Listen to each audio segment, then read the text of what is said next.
All right, now remember, in today's program, we're going to be using the water mixable oils. So for those of you that are oil painters and have been following us, you're going to love this. If you're an acrylic painter, don't hesitate to go ahead and do the same painting just using your acrylics. Most of the techniques are the same. Of course, with oils, they don't dry very fast, so we have to kind of do things a little differently, but the design is good, the color scheme is good, the mixing techniques are the same, applying some of the colors are the same, especially in the beginning of the painting, all right? So don't hesitate to go ahead and paint with us. Now then, after you've gotten your sketch in place here, we also have to put our steady rest on there. Remember, your steady rest is an important tool with working with the oils because it keeps your hand off of the canvas. And so if you don't have one of these, I recommend highly that you get a steady rest system that you can put your hand on and keep from touching the canvas. And it keeps you from shaking too, as so often we do when we paint. All right, now let's go down to our palette and take a quick look at some of the paint we're going to use today. Of course, working with the water mixable oils. We're going to start with we just need a can of water. What's beautiful about these, you don't need any turpentine, thinners, cleaners, or anything like that. You have your titanium white. You have your cadmium yellow pale. You have your cadmium orange. This is the Grumbacher red. You have sap green. This is burnt sienna, burnt umber, ultramarine blue, and your dioxazine purple. Now there is another color that I use occasionally. We probably won't need it today, and this is your phthalo yellow green. You can see it's a brighter color. But because we're in the winter time, I don't think we're going to be needing it this particular session. All right, now as usual, folks, we're going to block in this painting, do the underpainting first. Then as the weeks progress, we'll start adding the details. So be very patient. Just have a lot of fun following along, and I guarantee you'll have a very successful painting. All right, we're going to start off as usual with our big number 16 bristle blending brush, okay? Now for those of you, excuse me here, and I'll show you something. Now remember, we use the large blending brush for your acrylic painter. So because we get a lot of calls, a lot of requests, people wanting to know if they can do this in acrylic or vice versa. Remember, when you're doing large areas in acrylic, use your hake brush, your blending brush. But if you're working with oil, use a large bristle brush because your hake brush is made for water mixing, and it's very flexible, and it works great for your acrylics or watercolor. And your bristle brush is for your oil. So don't get the two mixed up. I'm just clarifying that because I've been traveling all over the country lately, and there's a lot of misunderstanding about the two different brushes, okay? Water and oil. Okay, let's get started here. Now notice this particular sky is sort of a gray day. The sun was kind of popping in and out of the clouds, so we didn't really have some strong light there. We're going to have to add a little, although it's not too bad at that point. We're going to go ahead and make a very light, soft sky. So let's mix it first, taking your palette knife. Now down here on your palette, take a scoop of white like this. Okay, now remember that all you have to do if you want to make this a little creamier is just take a few drops of water. See, just like this. Dip your palette knife in your water bucket. A few drops of water. Mix it in really well, okay? You don't need to use thinners. You don't need to use any kind of medium at all. This works so well. And it still has the same characteristics of traditional oil. All right, now then, take a little bit of ultramarine blue, just a smidgen, like a little pea size of blue, okay, and a smidgen of the dioxazine purple, maybe just a little smaller amount. Then a little touch of the burnt sienna. Now what the burnt sienna will do, mixed with the blue and the purple, is will turn it more of a grayish color, which is really what we're after here. The beautiful thing about this particular painting is even though it may be sort of a gray day, with the beautiful red structure and all the different grays around it, it really stands out very nicely. Okay, this is a beautiful color, just perfect. Okay, see how nice that is? That's sort of a light, soft, bluish gray. It's got a nice sort of you can call it a winter color. But it's also good to use sometimes when you're doing fall scenes and even in the summertime when you want to do distant trees and things, which we'll use some of this for that. Okay, see how well I've mixed this? I've got it nice and creamy now. All I'm going to do is take my big blending brush now. This is a number 16 bristle. And all I'm going to do is just sort of follow the outline of the building here. All right.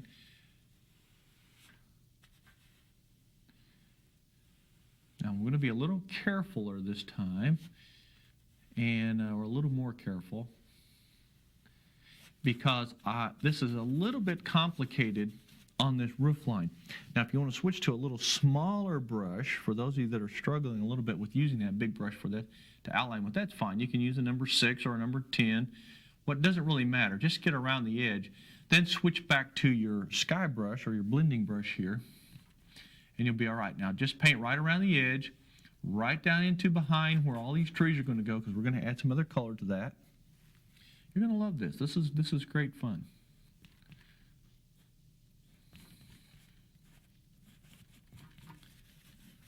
Okay, across, and then come on down over here.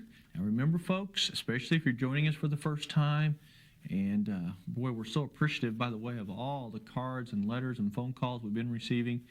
A lot of you are brand new viewers as the program goes on in new areas. Remember, we do these paintings in segments. This is not where we finish a painting in 30 minutes. We may take 4, 5, or 6, maybe 7 weeks to finish one. And that gives you a lot of time to contemplate and think about what you're doing. Okay? So you'll see here how important it is that you just follow very carefully. Don't be rushed. And give us a call if you have any questions. Now, take this bigger brush now that you've kind of got the outline there and work around like this using big X strokes. Now don't put the paint on too thick, okay? Put it on fairly thin. All right. See, I'm using big X's, and sort of feather your way down until it fades off towards the bottom. We'll go up here like this. Just get a nice coating of color here. Now, I'm not going to say we won't add more color to the sky, but I'm not sure yet. That's the beautiful thing about painting like this, is you sort of add as you go if you feel like you need it.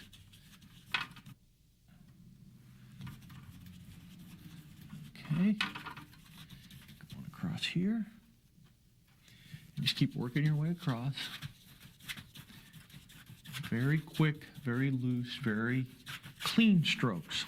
Don't spend a lot of time blending because, remember the 3 P's. Don't piddle, play, or putter. And for those of you, again, joining us for the first time, that's the motto on the show. Don't piddle, play, or putter.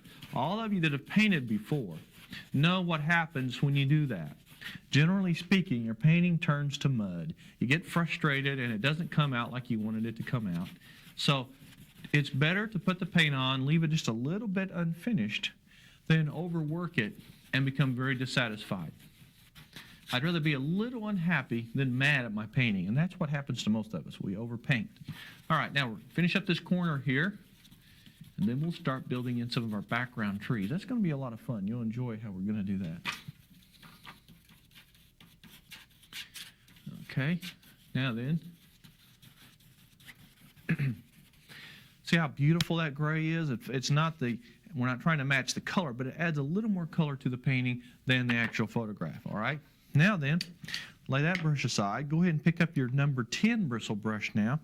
And right down here on the palette, we're going to add a little more color for the distant trees. Now, if you'll notice behind here, you'll see a little bit richer, darker color. And in fact, it takes on more of a brownish tone, which adds a little more life to it. And you can see, let me pull up another photograph here. Here's another view of it with some of the bridge showing here. But notice it's sort of a brownish gray. And then you have the large trees here that kind of fill in the space and create wonderful composition. A couple of cedar trees over here too. Maybe a pine tree or two. That might be a lot of fun also. So we'll see how it goes here. We may add some of those. All right. Now down here on the palette, here's the way this works. You use your original sky color. And this is a pretty standard rule when you're painting like this. You start with your sky first. Then you take a little bit of the sky color and you add a little more burnt sienna. Add a teeny touch of purple. Now, I'm going to give you another word of warning here. Don't go overboard with any of these colors. You want to keep this fairly neutral, okay? Trees in the distance will take on sort of a bluish, purplish, hazy color. We want a little more brown, so we got the brown. Now let's add a little more blue to gray it back. Touch of purple to warm it up. There we go. Touch more blue. Okay, let's work that in there. Now let's go up here and test this. Okay, that's excellent. You see it's just a little bit lighter or darker than the original sky color. It adds a little color because it's a little warmer. So all you do is you put this on like this, and then you push up. And what you're doing here is creating just simply background. That's all, just simply creating background. And you want this to go up until it all fades together, like so. Yeah, you see how that goes from here to here? It just sort of fades in. That's exactly what you want. Now on the other side we have a little larger area. So what I'm going to do is go ahead and mix up a little bit larger batch. Using my palette knife, I'm going to take everything I had left here, and I'm going to take a little touch of purple, a little touch of sienna, the burnt sienna, which is the reddish brown, a little more blue, maybe a teeny touch more purple. You can even add red to it if you'd like. I mean, it's not important that you stay in a range of colors that are so dull that you lose, that you lose the life in the painting. It's the values that we're most concerned about. So you want your values to stay the same. In fact, see here, I'm going to have a little bit darker value, a little stronger color. So I'm going to lighten it some by adding a little white. Remember, all you want to do is just add a little white to it if you want to change the value. Okay, that's very good. It's okay if the color is a little different, but I want to get the value the same. Now, just lay that on, and just like you done on the other side, push up like this, and push up pretty high. Reload, push up again. See how we're doing that? Pretty exciting, because one of the things that happens here, especially working with the oils, is it just blends in sort of automatically. Now, if you're using your acrylics, of course, you want to add a little more white to the paint to kind of change the value so it blends a little bit easier. Okay. Now, if you've painted with me before with the acrylic shows or have been in any of our seminars, you'll be able to follow along with no problem. If you're not sure, don't worry about it. Just do your best. Or sit there and take notes and watch. Give us a call, and we'll guide you through some of the steps on how to use your acrylics. Okay, now, the next step after you've done this is we're going to start right at the base now, right at the very base. And you can see here, those distant ones are very soft and subtle. Then you get some darker ones that are at the very bottom. So that adds another dimension or another depth to the painting, another layer of depth. So using the same mixture, what would you suspect that we would do in order to make this be a little darker? Well, first of all, you just increase the strength by adding a little more sienna, whoops, a touch more blue, and a little more purple. Now let's mix that in there and see what happens. We probably overdid the purple, but that's okay. We'll start there anyway. Mix it very well with your knife. And actually, that's kind of nice. That sort of a purplish tint there. We'll add a little more color. That's the value that we're most concerned about. It's not quite dark enough. You see, it has to be dark enough that you get a nice, strong contrast. So let's go back down here. Just keep repeating the steps. A little burnt sienna, a little blue, and a touch of purple. Okay, mix this in real well. And we're cooking. Okay, now I'm going to wipe my brush out to get some of the excess color in there that's got a lighter shade to it. Now let's put this up here. Doing the same thing that you did before. Yeah, that's about right. Just do this very lightly. Don't go too high with it. These are just some small underbrush. Kind of smudge it in. Make it just a little bit. Give it a nice little shape there.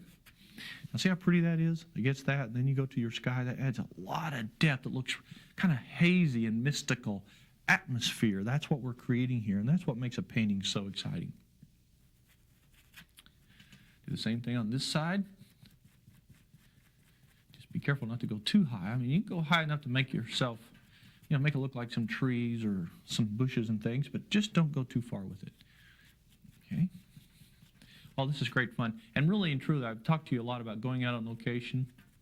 You don't have to sit out there in the cold and the snow and the rain and the wind and paint right there, although that's a lot of fun sometimes.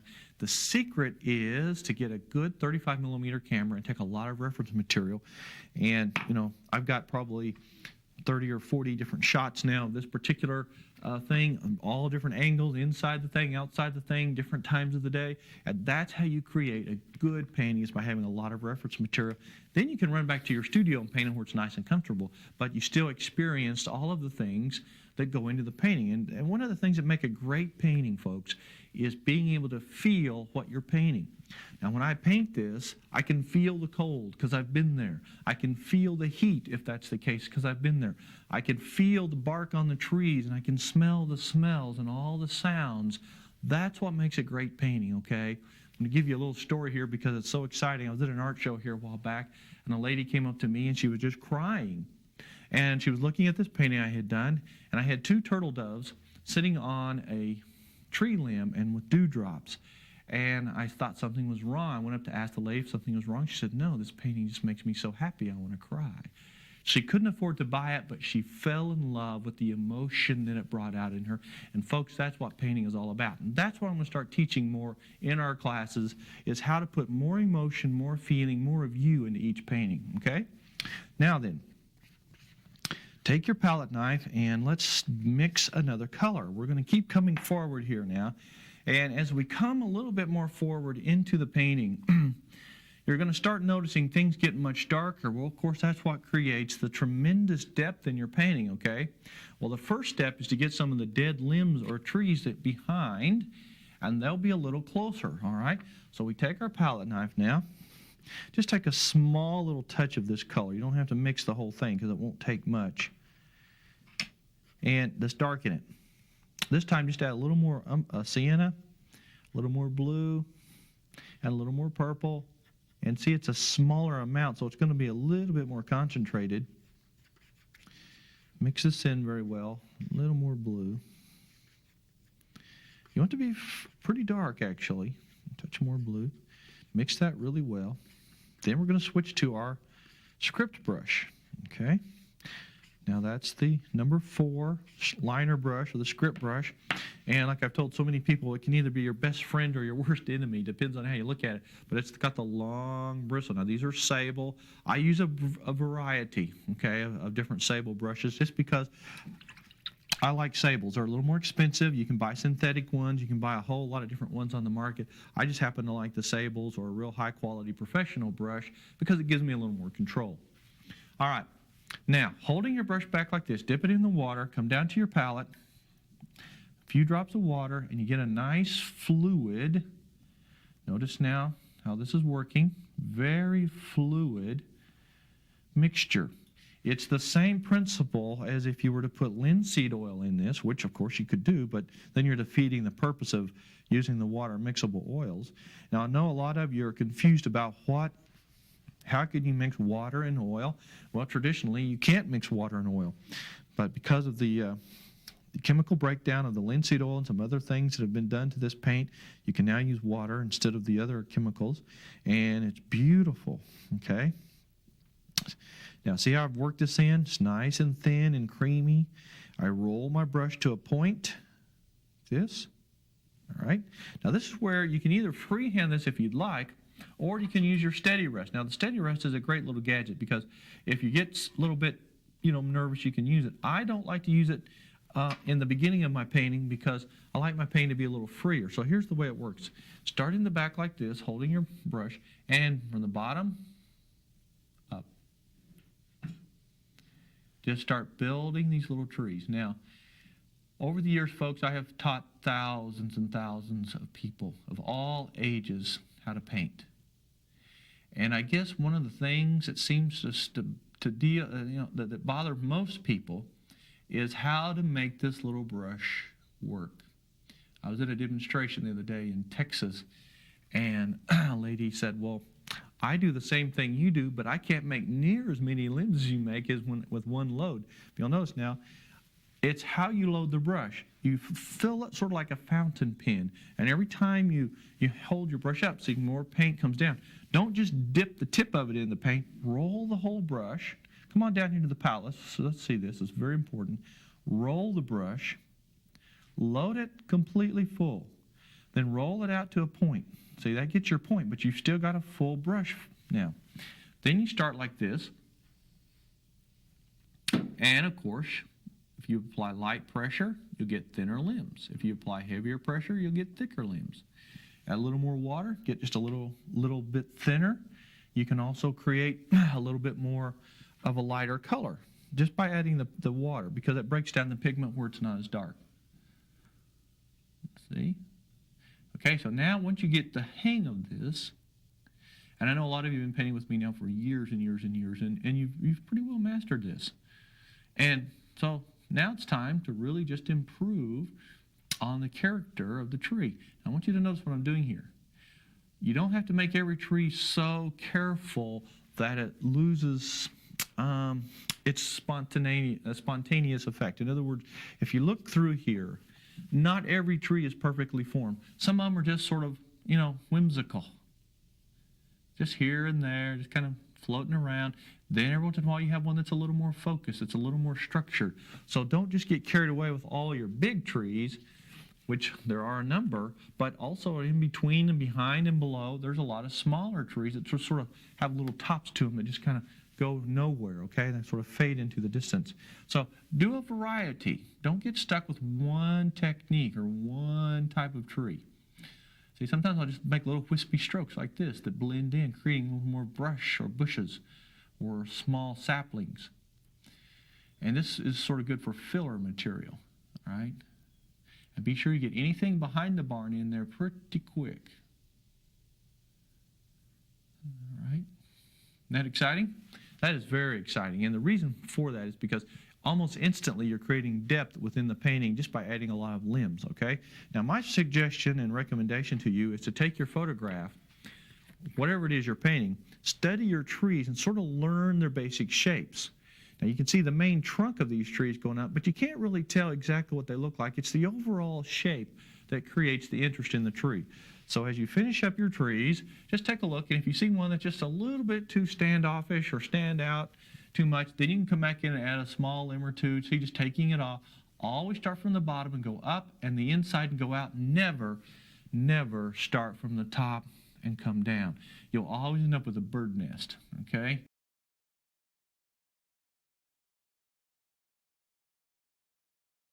Now, by virtue of the fact that my canvas is still wet, this slides on, and sometimes it works really, really well if you have a wet background. Sometimes it's easier to work with a dry background. So those of you that are acrylic painters will really, this will work out really good for you because your background, of course, would be dry. Okay, now see I'm going right on across. Look where I'm holding my brush, way back towards the end. And we've done some close-up shots for you of how this brush works on the tip so that you'll get a close-up view of it. Because sometimes it's a little hard to see on the program. Now notice I'm not being real careful either. I'm not way up here making individual limbs. I'm holding my brush back so that I create more of a fresh, spontaneous, fluid effect. That's what you're after. Now remember, I spoke to you last week about putting more atmosphere, more feeling, more emotion into your painting. That's what we're going to start working on today. And one of the ways we start that is by the way we put these trees in here. Now occasionally you want to have a nice tree that's a little bit more detailed, that's a little more structured, but for the most part in the background here it's just quick, loose, little squiggly trees.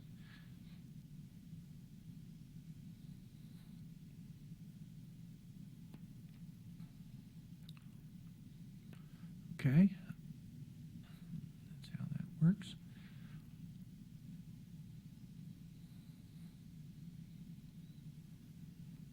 How quick and loose that is. And not only that, but it creates a little depth within the sort of the forest back there, okay? It's really exciting. Okay, just a couple more, and then we'll move on to the next segment here.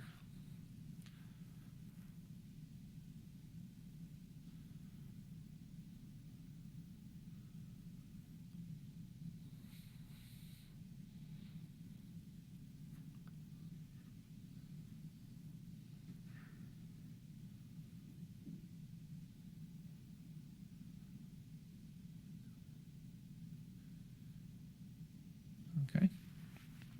Now, here's the way that looks. See, when it's all done, you have a nice variety of composition here. You got in and out space, which we call negative space, the area around your objects. That's what creates the most beautiful, beautiful background. All right, now the next step is to go ahead and do some of the underpainting for the barn. Now this is going to require most of our session today, just underpainting the barn. It's going to take some steps that you need to be really well prepared for. So let's go down to the palette and we'll start here first with a little mixture. All right, now take your palette knife and let's take a little bit of the red. Now this is the Grumbacher red. This is the red that I use. And you take it over here like this. Okay, we're going to mix up about just at least 2 different colors or values. All right, now this is the first one, which will be the shaded side of the building. And to that, I want you to add a little purple. Okay, like that. See how that darkened it almost instantly? Okay, so when you have to remix that, folks, just remember that if you run out of your dark mixture, all it is the red and a little touch of purple. Now the purple just deepens the shade of it. Now on the sunlit side of the building, which let's take a look at our photograph. Let's come back up here right quick and do a little thinking. Okay, notice now that here's a larger one. Let's use this one. That the dark part of the building is right here. The sun's going to be coming in from the right-hand side of our painting in this particular one. And you can see how nice and lit this is. And it actually looks like 2 colors. It's funny how the sun, when it hits a color, creates a different color than what it really traditionally is. And here it looks more like an orangish red, not a true red. And this looks more like a deep brick color. But the actual color is red. Okay, but it just depends on how the sun's hitting it and how this, or how it is in the shadows. So we're going to have our deep, darker color here. Now on the red part, let's go down here to our palette. We take our brush, our palette knife, and we take the Grumbacher red. And this time, I want you to add a little touch of the cad yellow pale and a little touch of white. All right, now this will give us a nice sunlit color that will really stand out nicely.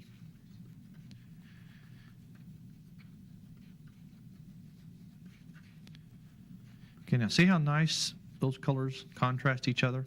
Isn't that beautiful? Now, if you want to make this one a little lighter, you can, or if you want to make this one a little darker, you can. But let's first test. Now, I always like to test. Now we're going to switch to another brush here. I'm going to use my number 4 or number 6 bristle brush, okay? I'm going to use a number 4 this time, and this is a shorter bristle, okay? This is a really exciting brush because it creates it's got a stiffer edge, so that when you put on your strokes, you can control it better. All right, so now we're going to block in the very dark part of the building. Start first with your dark color. And let's just test this out, see if it's going to be dark enough for us. And actually, you know what? I think I'm going to make it just a little bit darker. Okay, so let's go down to our palette, take a little touch more purple, and just deepen the color. That's all you have to do. There, that's excellent. Okay, good. Now then, take this, and let's go ahead and begin blocking in. That gives it just a little richer shading. Now what you're going to do is just very carefully, folks, follow your lines. Now this is when it becomes sort of like your own paint by number. We joke about that a lot because a lot of times when I have a finished painting, sort of one of my better pieces, you might say, one of my collector pieces of art, a lot of people will walk up and kid and say, well, where'd all the numbers, how many numbers did you have to follow? Well, you can see there's a little bit of a truth to that in a way. You actually sort of create your own little roadmap here. And that's all we're going to do is follow the sketch. If you've got a pretty decent sketch, you shouldn't have too much problem with this. All right, now let's just move forward here very quickly. Now remember the 3 P's, folks. Don't piddle, play, or putter. That will get you in all kinds of trouble. All right. Now, when you do this side, I like to stand back a little bit, and I'm just going to go straight down like this. Okay. Now you can come back later with a smaller brush, even like a little skinny sable brush, and finish it out. Now let's notice a few lines here. If I draw a straight line, or put a line on this ridge right there, or whatever this is, you'll notice there's a slight angle. Let's do the same thing up here and see if I've got one. Mine's more flat. I need to get this angle up a little bit, so we're going to raise it some. And when you come down here, okay, it'll tie into it, but when we put the white trim board on there, we're going to make sure that it has a slight angle. This is the way you check the accuracy of your drawing. Okay, if I put my brush right on that line, notice it slightly angles. Okay, so when we finish this up, you'll do the same thing. That's how you check all your angles. See if they're following the same line as your reference material. It's a good checking system because then you don't get too far out of whack.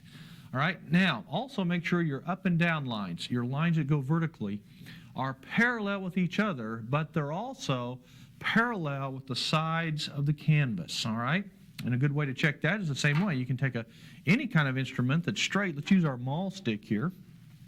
I'll show you how we do that. Okay, you put this here. Okay, let's run this right on our sketch.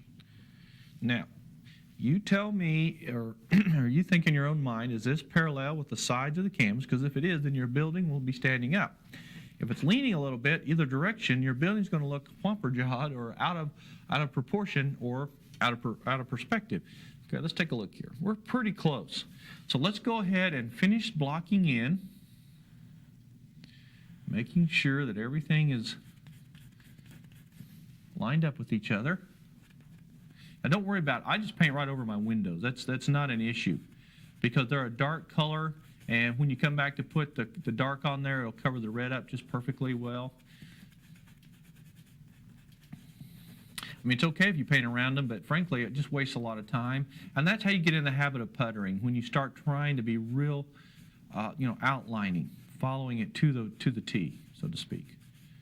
All right, and just come on around your wheel. Now, you do want to outline your wheel a little bit there, because it's important that the wheel kind of stands out, because it'll be sort of a painting thing all of its own, okay?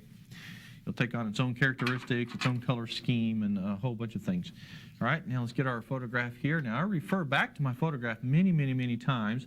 And like I said, now, this is the old War Eagle mill. I spent a lot of my youth up in this part of the country. It's very beautiful up there. And in fact, they have one of the largest arts and crafts festivals on the grounds of this mill in the world. It's humongous. It covers endless acres. There's just thousands and thousands of products that are created by craftsmen from all over that come to this thing, and people buy the endless thousands show up, and it's a lot of fun. Okay, now let's come on across here. We've got a line here. I'm going to check. Okay, we're pretty close. Now, I'm probably going to get right in front of you here for a minute, but I have to do that in order to check it myself. Okay, so I'm going to kind of stand back, and I'm going to make sure that everything is going correctly. I'm going to straighten this up just a little there. Okay. Now, you see how quickly this goes on relatively quick. The underpainting. Now, we'll do detail work later. Right now, we're not interested in detail work. Now, what's happening to you here is, as you underpaint this, you're covering up a lot of the setbacks, the lines, and the different angles that make the building have its three-dimensional form. We're going to add those here in just a second. But first, let's get the dark part painted. We're almost done. Once we do this section, then the shadowed side is done, except for the deep dark shadows, which I'll show you how we put those in here in just a second. Now, you can use the same technique for, doing traditional barns, houses, old buildings, or any kind of building. I mean, it's pretty much the same. It's just the structure has a different shape to it. Now, I'm going to stand back and take a look. Okay, that looks pretty good. Now, if you look real close, and it's kind of hard to see because there's trees in the way, but up underneath the overhangs and underneath any area, so you can see a deep shadow there. There's even a deep shadow there. It's a deeper shadow in this little offset section right there where this roof comes down and comes down. So we're going to darken that. Let me show you how we do that. It's really a simple technique. Just come down to your palette, take a little bit of your dioxazine purple, mix it right there like that. Make it fairly strong. Now, don't mix a big pile of paint. Just take a little purple right into your pile. Work that in. See, I've loaded it 3 different times now just to make sure I get a nice, deep, rich, dark shadow color. By the way, purple is your natural shadow color. So anytime you're trying to build a deep shadow, whether it be rocks or trees or anything, always add purple to your base color. Okay, now let's start right here with this little offset.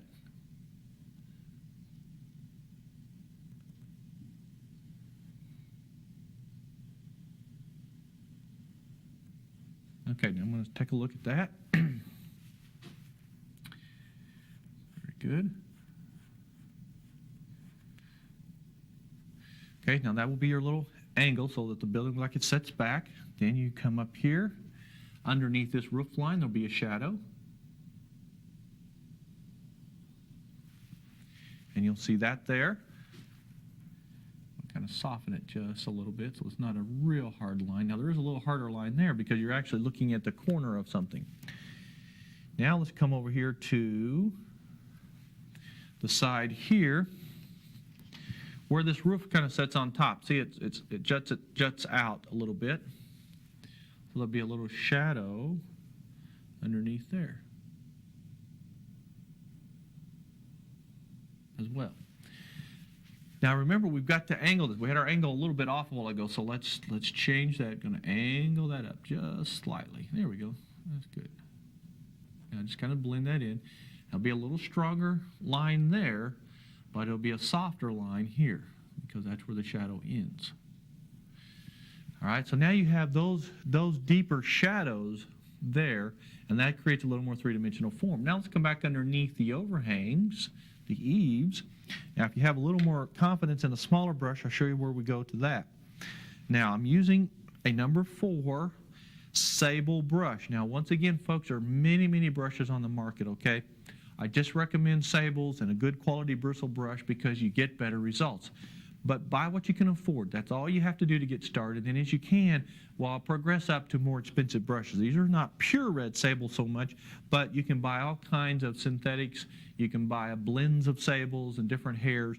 I just like a good sable because it gives me a lot more control. And now I can come in like this.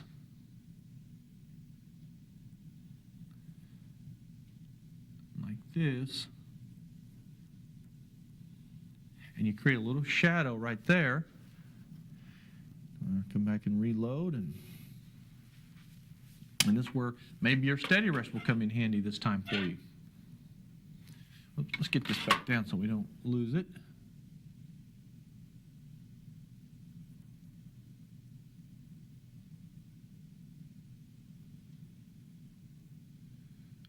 Okay. Now, this is an important step, folks, because this adds that three-dimensional form to your building and gives it some depth. All right, let me take a look at that. Yes, that's falling right into place. Now, very quickly, let's go over and switch back to our bristle brush, and this is the beauty now of working with these water mixable oils. Now, again, I've talked to many of you about it. You've seen me do a few paintings, but some of you are brand new because we're picking up a lot of stations now, and I know some of you are just catching it for the first time. These are the brand new water mixable oils, and all you use is a little water. Now, you don't need turpentine or thinners. You wipe out the excess paint, and watch how nicely this comes right out of your brush. This is a plain can of water. It's like you would for a watercolor or an acrylic painting, and you rinse it out. It comes right off. Also, you can get it off your hand with just soap and water.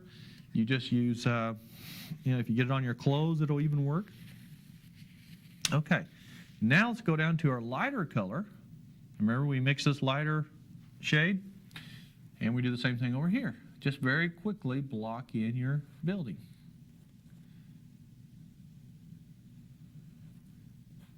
Isn't that exciting? Well, you talk about adding some color and some life to the painting. This will do it.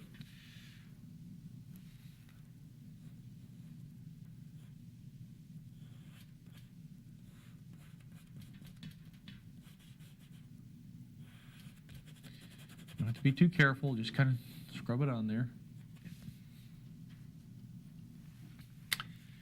All right, now let's get this angle. Make sure this angle, all of your vertical lines are parallel with each other, okay? So let me block this in, and then we'll check those. And then we'll be ready to move into the roof section.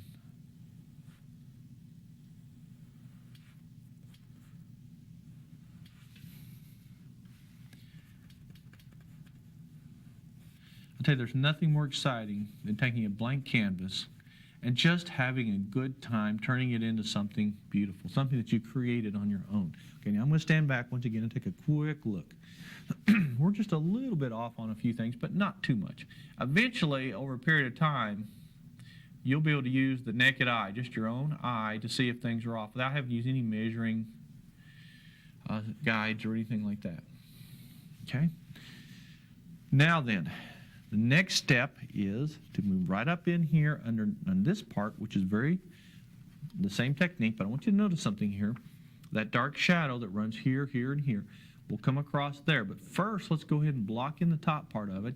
And then this is I don't know what they really call that. I can't remember the name of it. That's where they used to have the hay loft, and then that would have the winch and the pulley that would lift the hay up into the barn, into the second story. But anyway, let's get this up here and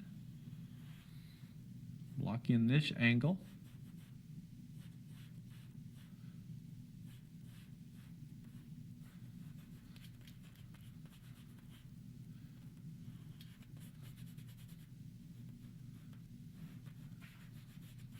Now, if you choose to leave a little white strip there so you can identify where the edge is, that's fine. But we're going to come back anyway.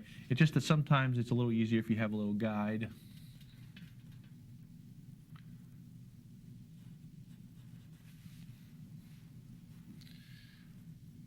Okay. Yeah, we're doing good. Now notice this hangs out quite a ways over here on the right-hand side. This hangs out over here a little bit. So don't be afraid when you put this angle on here to let this angle come right on out. About like that. Okay.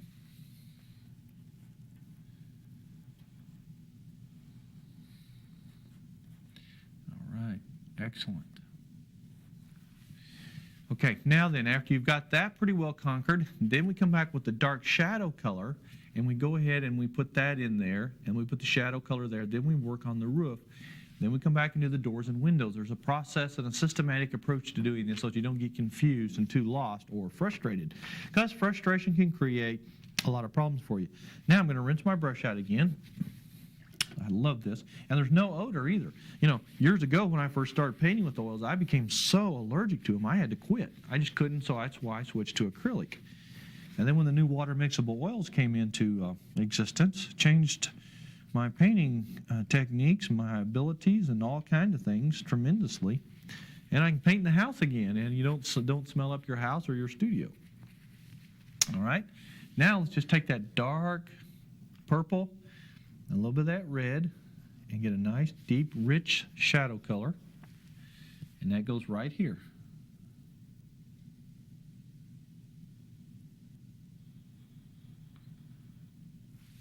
Okay. Remember, that's the dioxazine purple and a little bit of the red. Okay, just fill it in, make it pretty solid. Now the line there can be a little bit more straight and stiff, but the one here needs to be a little softer, so just kind of blend it. See how I'm blending that? Now if your canvas is dry, and it probably isn't because you're working wet on wet right now, you've got some blending thing, but if it's dry, if you're an acrylic painter, or if you don't do this till next week or something, then you kind of dry brush. That means you kind of scrub the surface of the painting and let it blend in, okay? You don't have to go too far with it. All right. All right, now you can see here, this goes right on out there. So you're going to have to make sure that, let's take another dry brush. I'm going to clean up the area right underneath the eaves there. And you can do that just by taking any of the gray color and clean that up there. Okay, so that's nice and square when it comes out there. See how nice that comes out?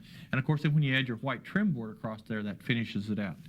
Now, right underneath where the hayloft was there, you can see there's a little shadow also. Okay. Right here.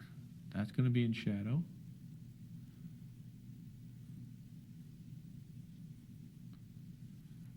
So you want to get that nice and deep.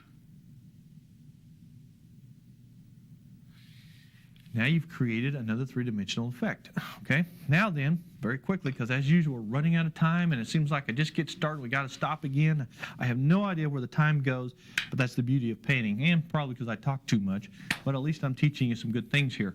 Now, what we're going to do is take this color for the roof. You can see here, and you might want to experiment with this between now and our next session if we don't get this on here quick enough. Wipe your brush out. I'm going to come right down here to this pile of mixture, okay? This color that we had mixed up for our trees. I'm going to scoop it all together. Okay, now see we've got that nice sort of a brownish color. Well, up here we have what? Sort of a greenish gray, actually a grayish green. So what I want you to do is add more white to it. Make it quite a bit lighter. Add more blue to it, like this. This will gray it. And watch how this starts changing the color. Mix it real well. You see, if you want to mix anything that's sort of gray, always add white with the burnt sienna and the blue, and you'll get gray. Now, if you want different forms of gray, that's fine. Like in this case, it's got a little bit of a greenish tint to it, probably because of the moss and the fungus and, you know, the mold and stuff that grows right there. But that's a very good color. Then you just add a little teeny touch of the sap green to it to kind of tone that down. Get that greenish color. And that will be sort of your shadow part. And just like on the red, after you've mixed this dark shadow part, then you take a lot of white, see a large scoop of white here, okay? Put it right there, and you take a little smidgen of the gray, and you mix that in, then you'll have another value, which will be sort of the sunlit color, see, which will be on top there. Now, we're not after a perfect match here to the building or the roof or anything here, folks. We're after a good artistic representation and interpretation of what we think it should look like. That's putting the feeling and the emotion into it. Having it a little more lively, a little more warmer is very important. Now, we're not going to have time to actually paint these on here, but if you wanted to experiment on your own, go ahead, just like we did on the dark parts, put the dark parts of the roof on first, which would be this section right here. It's the only spot. Then take the light parts and block those in if you want to. A lot of you have never seen a grist mill, or maybe you haven't been around one before, but I'll tell you what, they are the most interesting old buildings because that's really originally where all of our flour came from. You know, we'd take the corn and the wheat and all the different grains and we'd have turned into flour. This is one that's actually still working. This is up in northwest Arkansas. And I grew up in this part of the country, and I spent a lot of time up around this area. It's a beautiful, beautiful location. And if you've joined us for the first time, we're working with the water mixable oils here, so we're not having to use any turpentine. This is not acrylic. It doesn't dry any faster, but you don't have to use turpentine or any of the thinners. So it's an incredible medium, and we're working with a wonderful subject today. And now we're going to continue on, as I promised, with the roof. Now, I didn't paint mine like I promised. I told you I'd wait until we joined each other again this week, but we did mix up some color. Now, keep in mind where we're at here.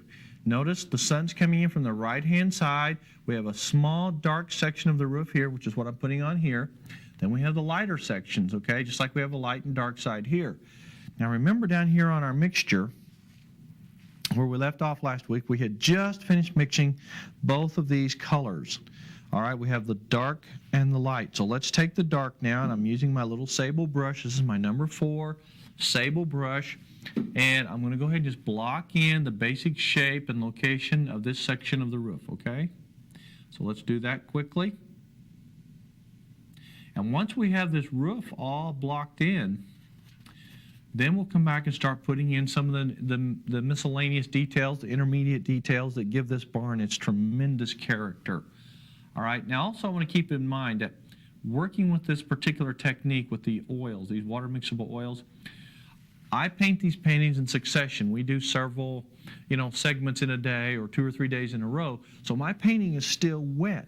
If yours is dried because you've let it set for the week, you may have to go back and use some technique called dry brushing. In other words, when we get ready to highlight on top of some things, your paint won't blend in like mine. It's okay, just let it drag across the top of the surface. That's called wet on dry painting. This is called wet on wet painting when you work wet on top of wet paint. And both of those techniques have their advantages and disadvantages, so don't panic if you're not coming out with a great success on one or the other. Eventually you'll learn how to make it work for you. Okay, now, that's the dark value. Okay, that's this section right here. Okay, now we rinse out our brush. Boy, this is the beauty of this, is working with the water. Rinse your brush out. See how nice and clean that is? It just comes right out. Now we're going to go down here to our lighter value, which is the one we added the white to. This will be the sunlit part. And we'll just go ahead and block in our roof.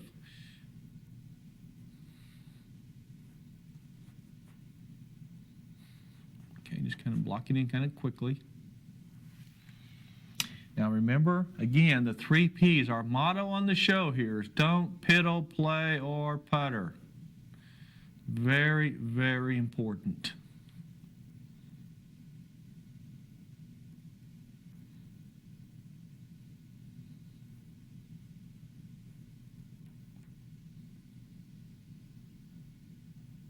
Now, if you want to use your steady rest, if you're getting a little nervous or you're getting a tight spot here, that's what this is for. It's a wonderful little tool, and I use it all the time. See, right now I'm going to use it to kind of get up in this corner here a little bit. Just taking my time. Okay, let's come over here to this side.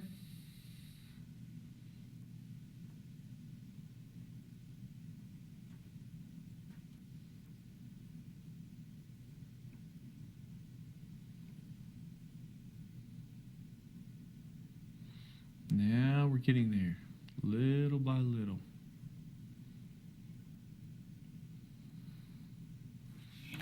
See how neat that's starting to develop? I just love the way this looks. It's adding some great color to the painting.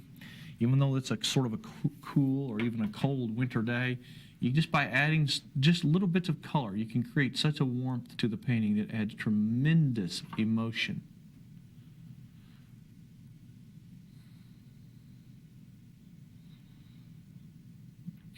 One of our goals in the next few sessions, sometime in the future, I should say, it's a personal goal I have. I want to go up into the New England states, where some of you are right now watching the show, and do some of the covered bridges. I've gone out and taken a lot of photographs and studied and researched them.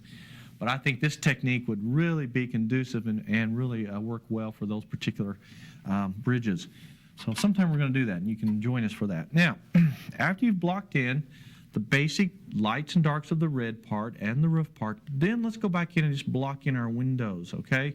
Now that's a real simple process, but come on down to the palette and let me show you how we mix the color.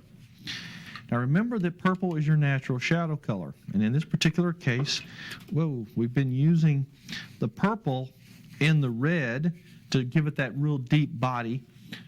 Now we're just going to take the purple, mix it right back right there where that red was if you want to. Add a little touch of burnt umber to it, okay? And what the burnt umber does is it just sort of helps to hold that real deep, dark color. Don't paint the windows umber, pure burnt umber, or don't use pure purple. Mix the two together and you get a nice, rich, dark color that really looks good for deep, dark, shadowed areas, okay? Now, take your same number 4 sable brush here. Now, I don't really care where you put the windows, folks. If you want to, that's the beauty of this, is you can kind of be your own boss. There's no rule to this, although you do want it to have a nice balance and a composition. So, for instance, you can see there's a lot more windows here than I really think I want to put. I'm not a real big fan of lots of windows in these buildings because sometimes I think they take away. So what I'm going to do is probably put one window in the center here. I may put I may put 2 windows here instead of 3. I'm not real sure. And maybe over here I'll put 1 or 2 windows. I'm just going to sort of play with it. And if I don't like it, I can change it. And I may have to. Okay? You can do the same. All right, take your number 4 sable brush.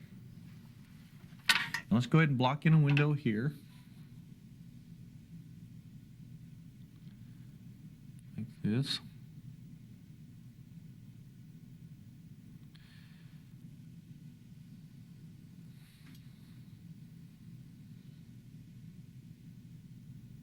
Okay, there's that one.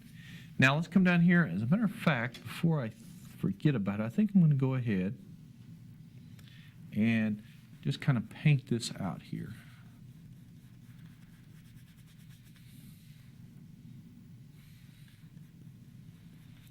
so that if I decide I want to change my location of that window, I can do that without having any white showing through. And like I said, it's really best, and I should have done it because I mentioned it as I was doing this, just to paint right over where the windows go, because it may vary. All right, now you take your color, your dark color, and I think I'm just going to put 2 windows over here. I'm going to put one here,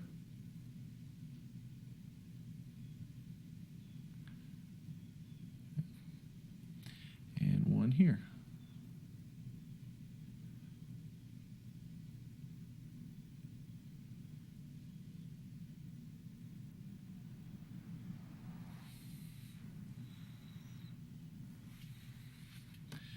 Let's go ahead and fix this one up a little bit wider. Tell you what, there's nothing like this steady rest. I'll tell you what, it has saved my life more than once trying to hold a steady hand, especially working with oils, because with oils you can't put your hand on the canvas because it's not dry. If with acrylic you could, and so it's a little easier. Okay, now let's move over here and put another one underneath here, about like this. And then after we've done the windows, then we're going to come back and start blocking in all the dark areas around the painting, you know, even around where the wheel is, some of the areas, the shadows and the dark rock areas. We can even add some things if we want to.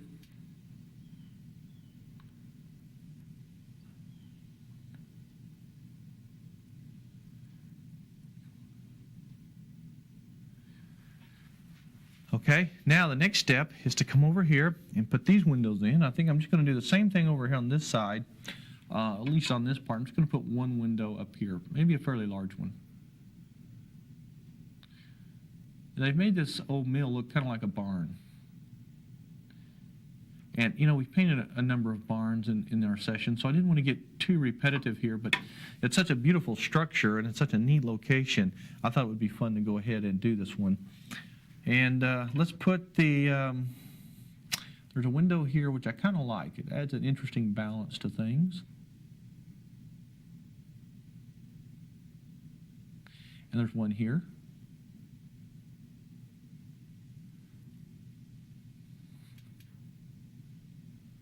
Okay, and then our door, we have a door right there. Okay, so we get the windows. Now let's block in this door. And then there's another window over here. There's actually a little lean-to shed or a roof that hangs out over this door. Now I'm making the door dark, even though it's a light color. We can come back and lighten it and these windows later. This is just what we call the underpainting. Now remember, underpainting is just simply blocking in all the dark shadowed areas of your painting first, then coming back and putting your overlays to create details and other forms. Okay, now we're cooking. Nice door there. That's good. See, that adds a nice character. See how nice it's beginning to shape up? Pretty exciting. Okay, now come over here. Let's put one more window, probably right here on this side. Just for the purpose of balance, mostly. And if you want to, you can put another one up there. For now, I'm going to leave it off because there's not one there, as you can see. And I don't know really why. It doesn't really matter why. It just depends on how it is it aesthetically pleasing to you and is it artistically correct. Those are the two main things. Okay, now let's move on. Let's go back up here to the roof. While we have this paint on our brush, let's make some shingles. All right, now watch this very closely. Get up close here. And we're going to start in the dark section, and all you're going to do is make little comma strokes like this.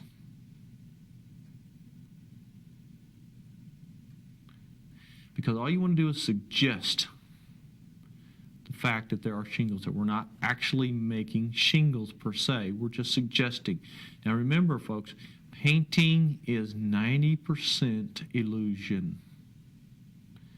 We're creating the suggestion of these things. We're not really painting a shingle. We're just fooling the eye. These are just little quick little strokes to kind of suggest. See, some a little darker, some a little lighter. And frankly, if you look at this up close, let me show you one of these. you can't really see every single shingle. It's sort of a mumbled, jumbled mess of dark and light with a few lines to identify that there's shingles there. But it really, even from a photographer's point of view, you're really fooling the eye, okay? And usually you're far enough away anyway that you don't see the individual shingle. It's better to create this suggestion.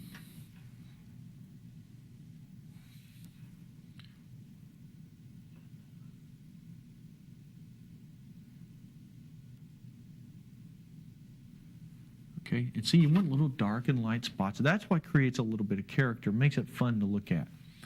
Now I'm going to raise up the corner of it just a tad here. Just a smidgen. There we go. Okay, now after you've done that, you do the same thing to the light part, but you don't put as much color in it. See, what I'm doing here, I'm just barely smudging, because we know it's the sunlit part. We just want to be careful. Just the suggestion is more texture with the thick paint on there. Little quick smudgy strokes. See how this is working? Oh, this is great.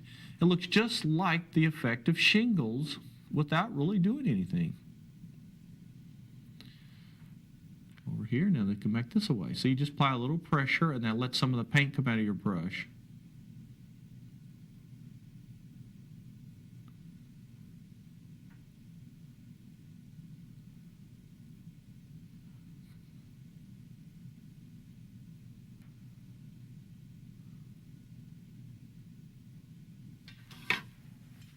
Now, you see what we've done there? We've created a very, very nice effect. It looks just like shingles.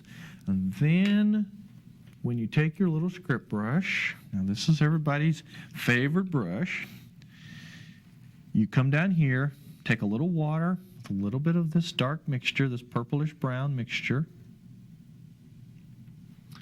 and you come on back up here and you put a few lines, just a few horizontal lines, especially where where you have your ridges, like here, quick little broken lines.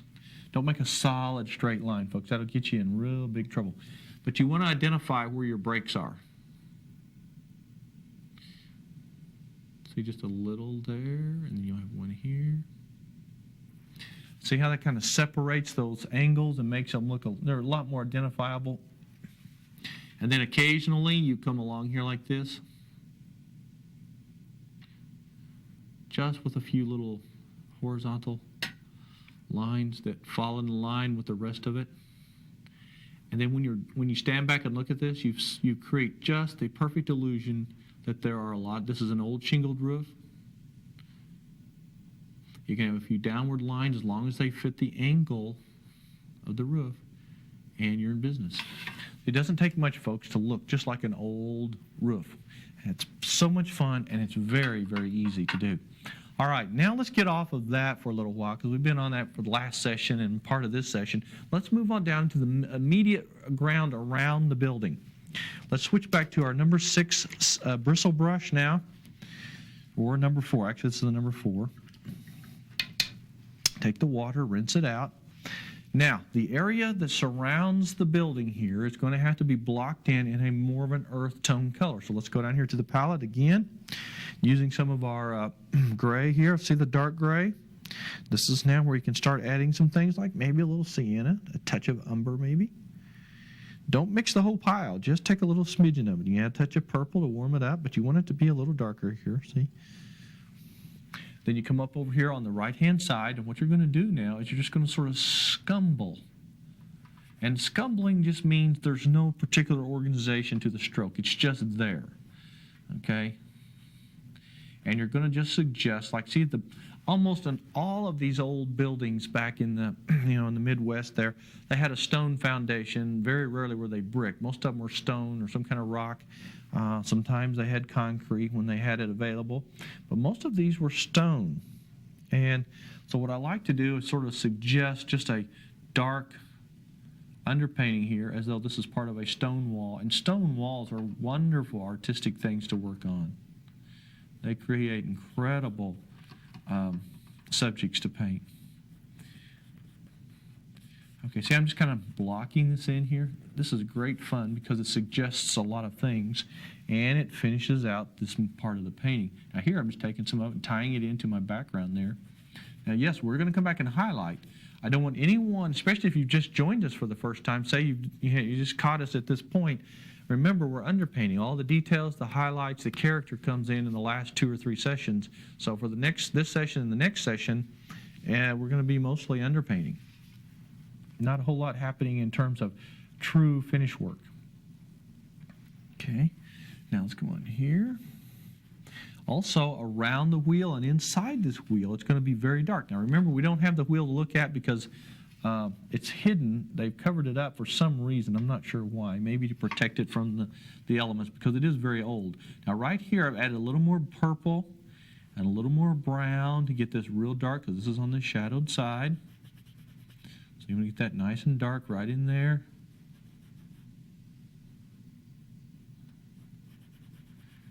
And then you can begin seeing this thing develop. I'm going to show you how to make some stone. Now right in through here, around the wheel. See how I'm blocking in?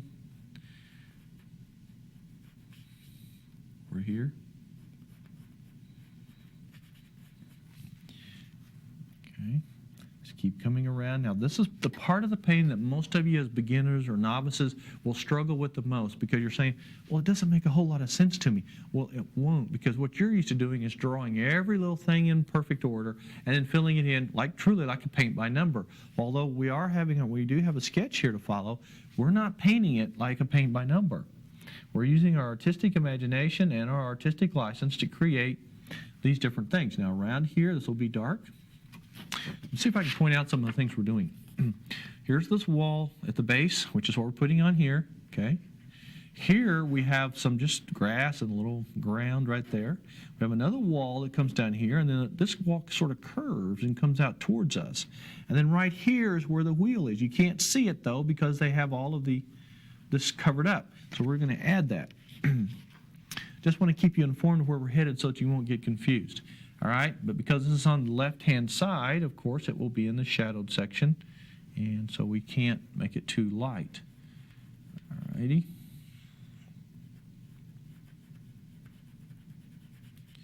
Just come right around, sort of following the shape of the wheel. Darken this in a little bit there. Come on down this way. Back over here, I'm going to put some dark. There's another section of an old stone wall right here behind the wheel. Now, frankly, this is one of my favorite parts of the painting, because you get to kind of just let it happen. It's just fun to just kind of block things in and not be, in any really big hurry, but you can still work quickly and enjoy the painting. And usually there's a lot of old fences and gates and things around these things, so we probably add some of those as well.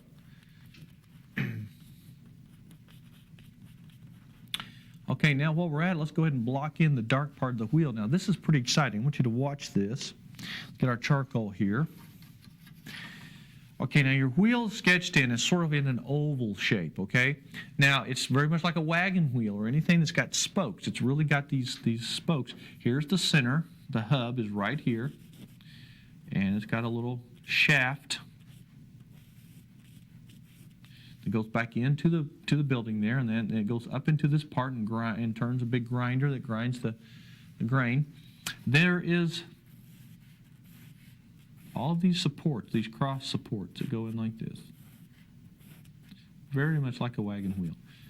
All right, so you block those in, and then on the outer side you have the paddles that lift this up. Okay, so when the water comes, this is turning, it lifts up the water and carries it up. And usually there's a little trough where the water goes back down and dumps back into the stream. You don't really see that on this particular one, although we might try to ad-lib one maybe on the last show if necessary, but right now I'm not going to worry too much about it. Let's take our number 4 sable brush, take this dark color we have mixed up here that we used for the doors and windows, and just right inside here like this, between each one of these little areas you blocked in, let's block that in.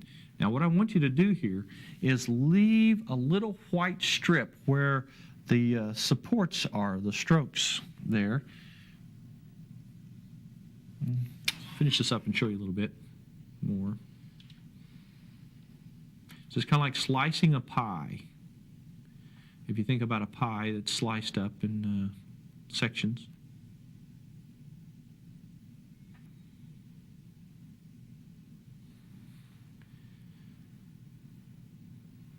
I'm just going to fill it in. Don't panic, just do it. Doesn't have to be perfect, just has to be suggestive, okay? That's what makes it fun. Painting is fun if you suggest it. All right, and then here we have another section that's really exciting.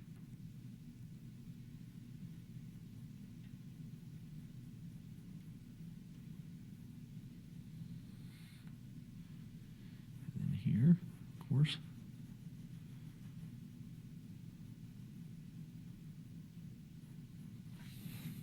And you just keep coming around until you've filled it in and you've kind of shaped your wheel.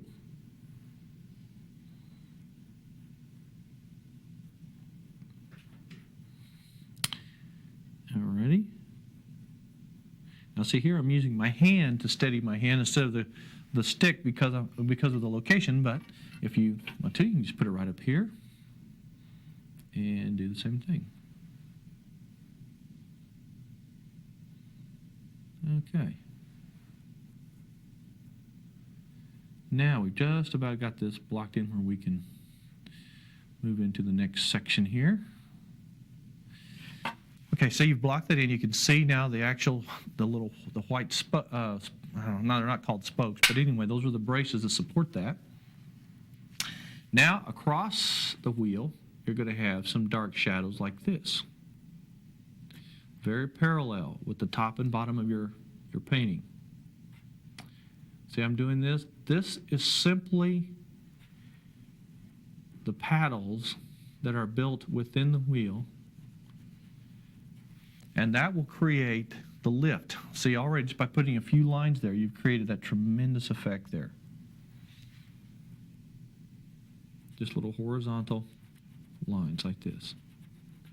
Then, of course, when you get down here, it's going to be pretty much in shadow, and there's going to be water and rocks and things like that. So don't worry about it. The hub right here that holds the shaft should be darker or darkened. And then that's all you have to do. That's where you need to be at this point with that part of the painting, okay? Now, very quickly, taking your number 6 bristle brush or number 4 bristle brush, we're going to go ahead and block in the rest of this wall here. And we just come back down to our grays. It will use the same colors we were using up here on our roof. But I want you to have some fun with this between now and our next session, because as usual, we're almost out of time again. And I wish we could paint forever here. I just wish we could go on and on and on and on and not have to stop, but they always have these rules we got to follow. So take your dark gray that we used on the roof now, and I want you to have some fun. You can sort of ad lib. You can put in some little light spots and dark spots, kind of create some of these areas of light and dark for the underpainting of the building. And then next week when we come back, we will block in the water, we'll finish blocking in the foreground and start some of the intermediate details. You're going to have a great time in the next few sessions finishing this painting up. But right along here, all this is a wall. They've got some concrete, some of it's been covered. A lot of it was stone. The original wall was stone. And then they covered it with concrete. And there's still some concrete left, some stone left there. But see, come right on across here and just sort of have some fun building in some of the underpaintings. And all you're doing is creating shapes and forms to suggest rocks and stones and things like that. That's all you have to do. Just have some fun with the lights and the darks, okay? Just come right on across like this. Don't get in a hurry. Just have some fun with it. Okay, let's again take a look at our photograph here. And of course, they're going to be running a little footage of the mill there, and you can see sort of what it's like when the water's moving and the wind's blowing a little bit. It's kind of fun to see it. Here, the still photographs are great, but they don't quite do the justice as the live stuff. However, I want you to take a look here now at the incredible color. Let me get the larger one here. Now you can see what we've done. We've got everything sort of blocked in now in this area. Again, we can't see the wheel, but the important thing now is to start building in this section, the section up here, over here, get all the middle stuff done here before we can actually finish the wheel and the building. Because what happens now, if you put too much emphasis on the building before you get the rest of the painting done, it may be too much or not enough. So it's a good idea to just do your underpainting in sort of what you call intermediate segments. In other words, don't go too far with anything because you don't want to get it too bright or too dark. We can do those adjustments later. All right, now on this little section here and here, you can see now in the wintertime, the grass has turned sort of a golden color. It's sort of dead, if you will. So we're going to mix that up on our palette here. Of course, first now, I want to make sure everyone's done something. Now notice on each side of the barn, I've got these little smudges of paint to create sort of the suggestion of earth and stone and rocks, and we'll detail those later maybe. And then we're going to start having some highlights now that contrast on top of these, and watch how exciting this begins to develop. Take your palette knife, come down to the palette. Now, I've been working on my same palette, and so that I'm not misleading anyone, I want everyone to know that I do these paintings simultaneously. In other words, I don't wait a week between the painting. I may spend 2 or 3 or 4 sessions in a day, and maybe in 2 or 3 days I'll have the painting done, whereas opposed to most of you have to wait from week to week. So your painting might be dry right now, which is no problem at all. It's just that when you come back over to put a highlight, use a little more of a dry brush technique to blend, okay? So you acrylic painters now that are following us along, that'll be perfect for you.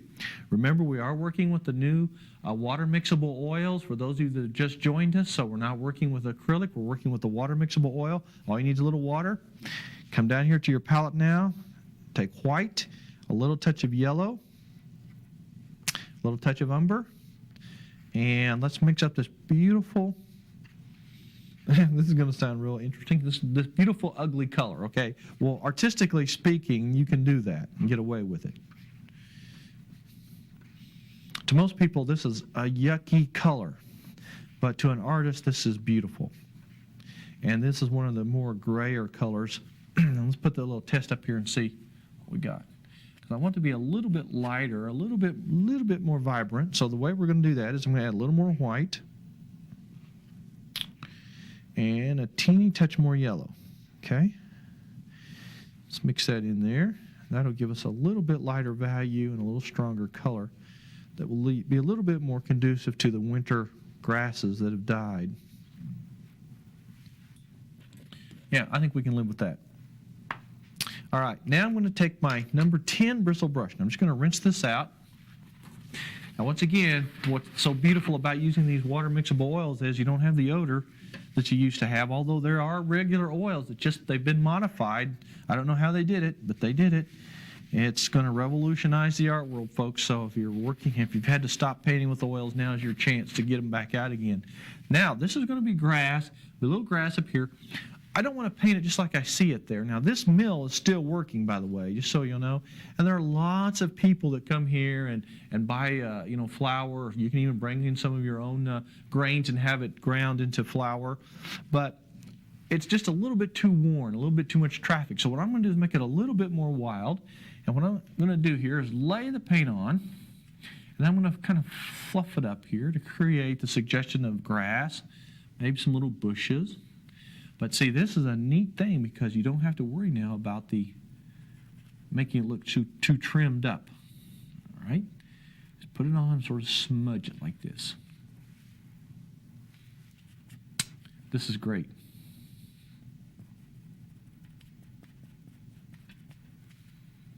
Yeah, you'll like this. All right?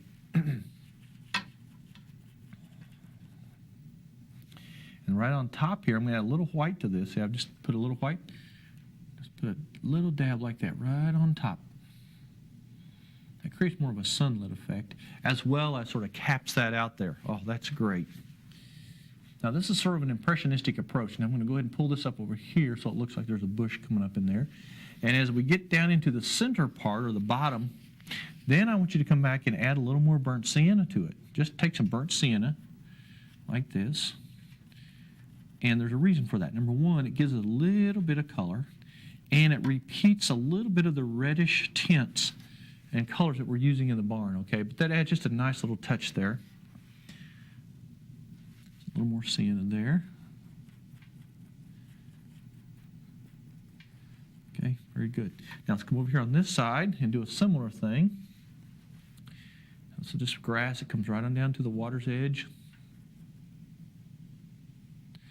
See, I'm not being too careful. I'm just sort of ad-libbing, just kind of splash a little here, splash a little there. Have a little fun with this. This is the part of painting that is so much fun, and I think where it really gets its therapeutic effect. Because when you paint, you really lose yourself. You've probably noticed, at least I do when I'm painting here, the time just flies. I've literally sat through lunches and dinners and things, and I don't know about that because that's one of my favorite things to do to eat. So, for me to get really engrossed in something and pass up lunch or dinner, it must really be pretty exciting. So that's how you can get involved in painting. It's so exciting and so much fun, you can just lose yourself. Now, after you've done a little bit of this tan color on the sides to kind of add a little color, then we can come back and begin forming the basic shape of our stones and our rocks a little more. And once again, I'd like for you to come down to the palette here. I'm going to show you a couple things.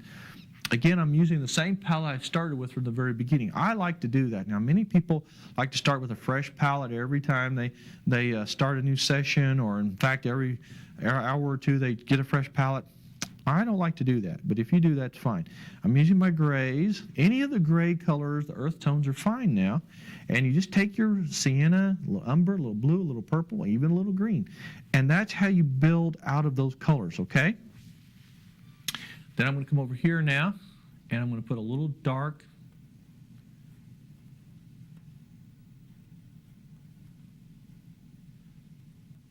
edge that sort of suggests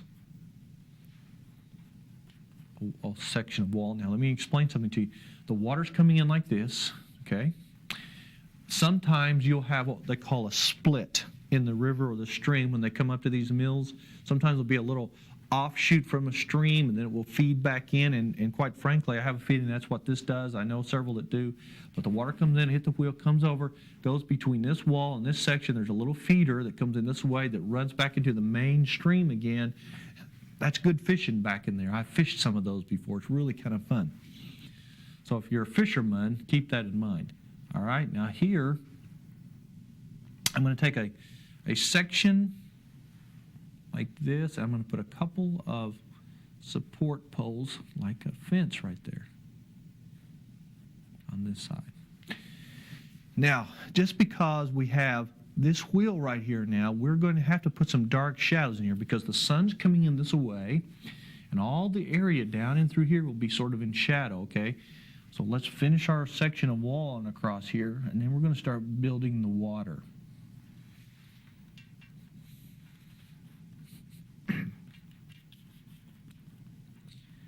Okay, notice I've changed the color just a little bit. I don't want to get too regimented in my color scheme.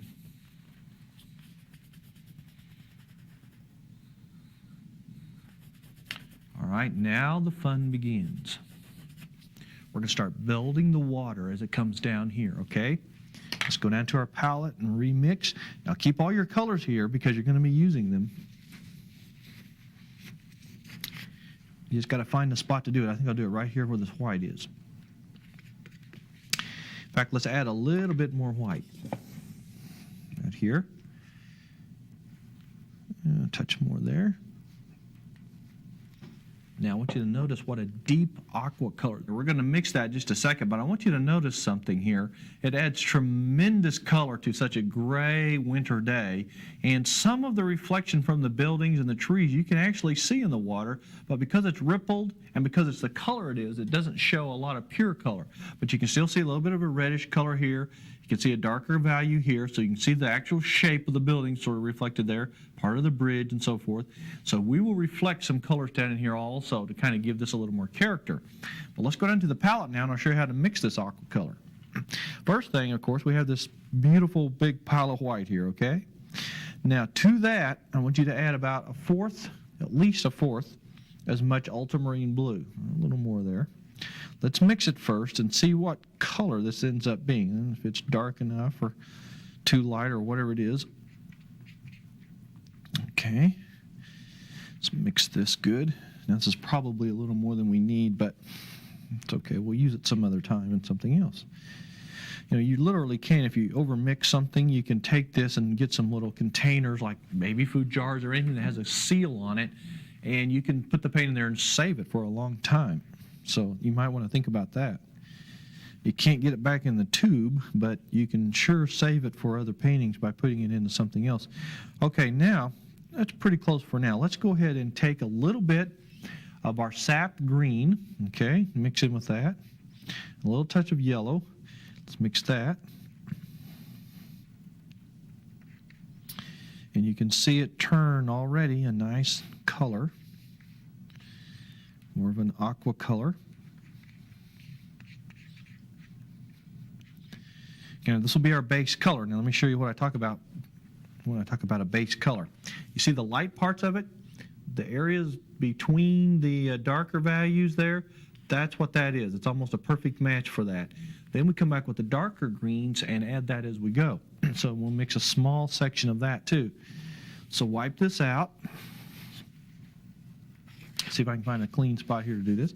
Now you just take a little scoop of that, let's say right there for instance. We're going to darken that just by simply adding more blue, quite a bit more blue in fact, and a little bit more sap green. So all you're going to do is just strengthen the color just by adding those darker values or those darker colors, and it makes a real rich, deep color. Really exciting. Okay, now see how nice that deepens that? I love these colors.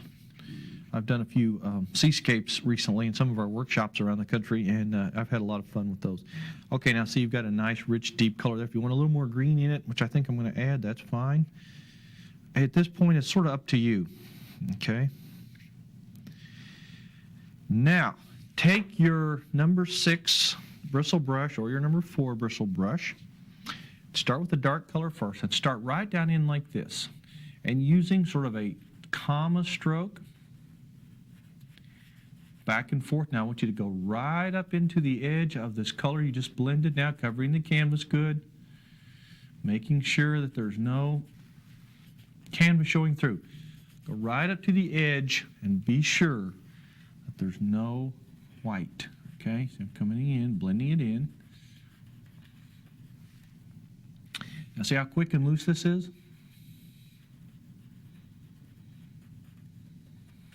This will form our shoreline as well as start creating the water effect.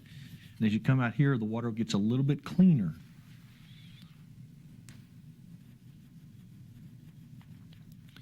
Now I'm going to move this color back into this dark area like this. Because see, the water actually will surround the wheel. And it will be fairly turbulent right in this area. So, I don't want it to be real smooth, okay? Wipe your brush. Now pick up the lighter color and just dab in a little bit of lighter color. Maybe on the first 2 or 3 rows of this wheel here like this.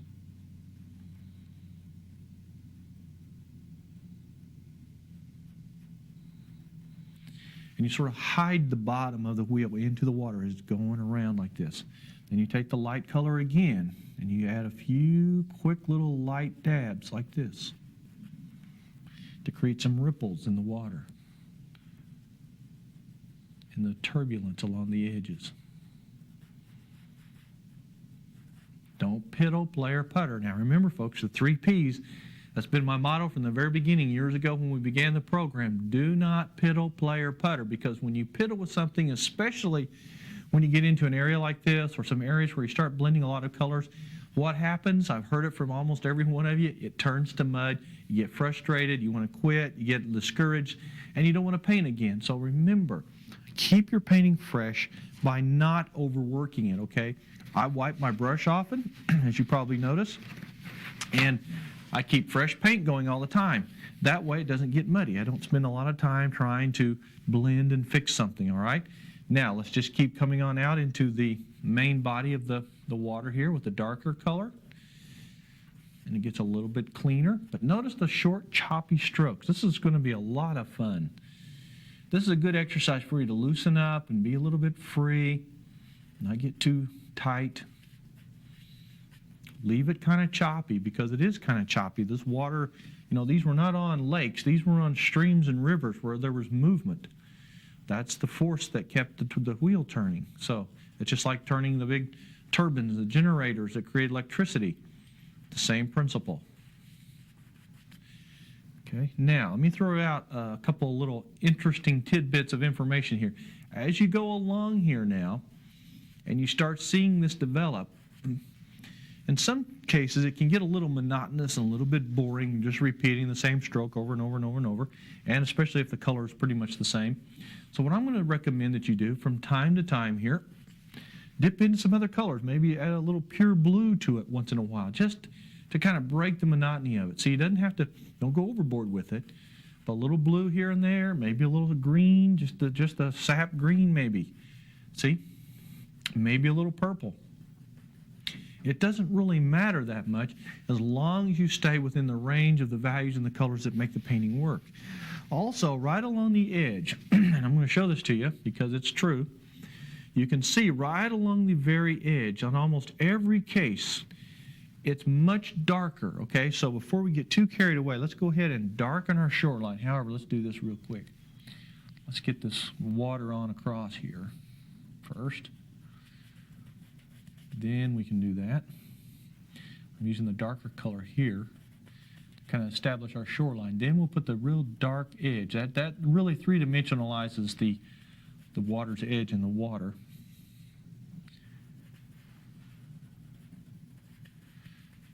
Okay. Now what you're going to do to darken that, let's get some more blue out here. And all I want you to do is take ultramarine blue and a little burnt sienna. Just take those two together now. I hope they're down here on the palette. Blue and sienna, not umber. The burnt sienna is the reddish brown. Okay? And right along the shoreline here,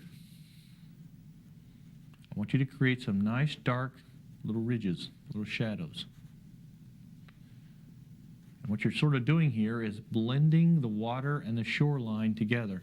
Now, for those of you that are not interested in doing this mill painting, all of the techniques that we're using are perfectly conducive to endless numbers of other types of subjects or paintings. So if nothing else, learn from the things we're doing here, like for instance, just the water and the water's edge here. Maybe you're a wildlife painter. That's how I began my career, is painting water and weeds and lots of ducks and geese and all kinds of animals and birds. I learned a lot by doing these kind of things. So maybe you're into a lake painting right now, or something else. Learn by doing other things. Okay. Now I'm going to kind of gently blend that down there. See, I'm just being very quick with the stroke, folks. Don't piddle. I know you get kind of tired of me talking about this 3 Ps business, but everywhere I go across the country and talk to people that have painted before, they always are so glad that I really emphasize that, because it really has saved a lot of them a lot of frustration because they didn't overwork it. Okay, now notice what we're going to do here. We're going to keep coming on down. Then we'll start adding the reflections. We're not ready for that yet, but just continue on with your darker value here, and just be kind of quick about it. You don't have to get too careful here now. Just quick, short, choppy strokes just to fill this up. Like I said, from time to time, throw in a little blue, a little green, or a little purple. We'll probably darken our corners some.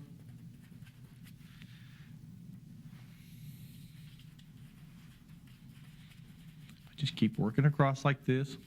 I like this foreground being this aqua color because it adds a nice, I don't know, finished look to this foreground. All right, just keep working like this.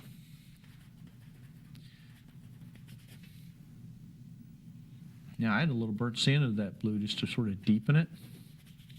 In fact, when you get to this corner over here, almost in every case, not so much in person, but when you do a painting, it's always a good idea to darken your corners, especially when you have a painting like this that's all one color, because then your eye will be stopped. There's sort of what you call eye stoppers, and it keeps you from flowing off. So let's darken the 2 corners here. Of course, we're sticking with this color, and then we add blue, perhaps a little purple. And let's just darken these corners quite a bit. You want to add a little sap green to it there to really deepen it, a little more purple, that's fine. Just get the corners nice and dark. Very, very important.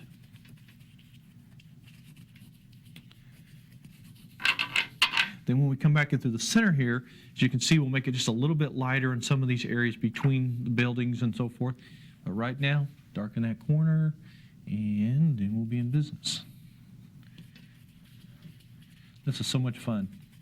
I love to be loose because we get tight enough usually. Most of us get too tight. In fact, I see a lot of us, we get so tight that we really quit enjoying painting. All right, now I can't say that if you're a China painter or some other type of craft painter where extreme control is needed. Hey, that's your choice, and that's something that if you like that, that's great. But I'm talking about those of us that want to enjoy the true fine arts in terms of painting like the masters or some of the great painters using more of an impressionistic approach. It's a good idea to just be as loose and free and open as you can. Okay, let's come on to this side.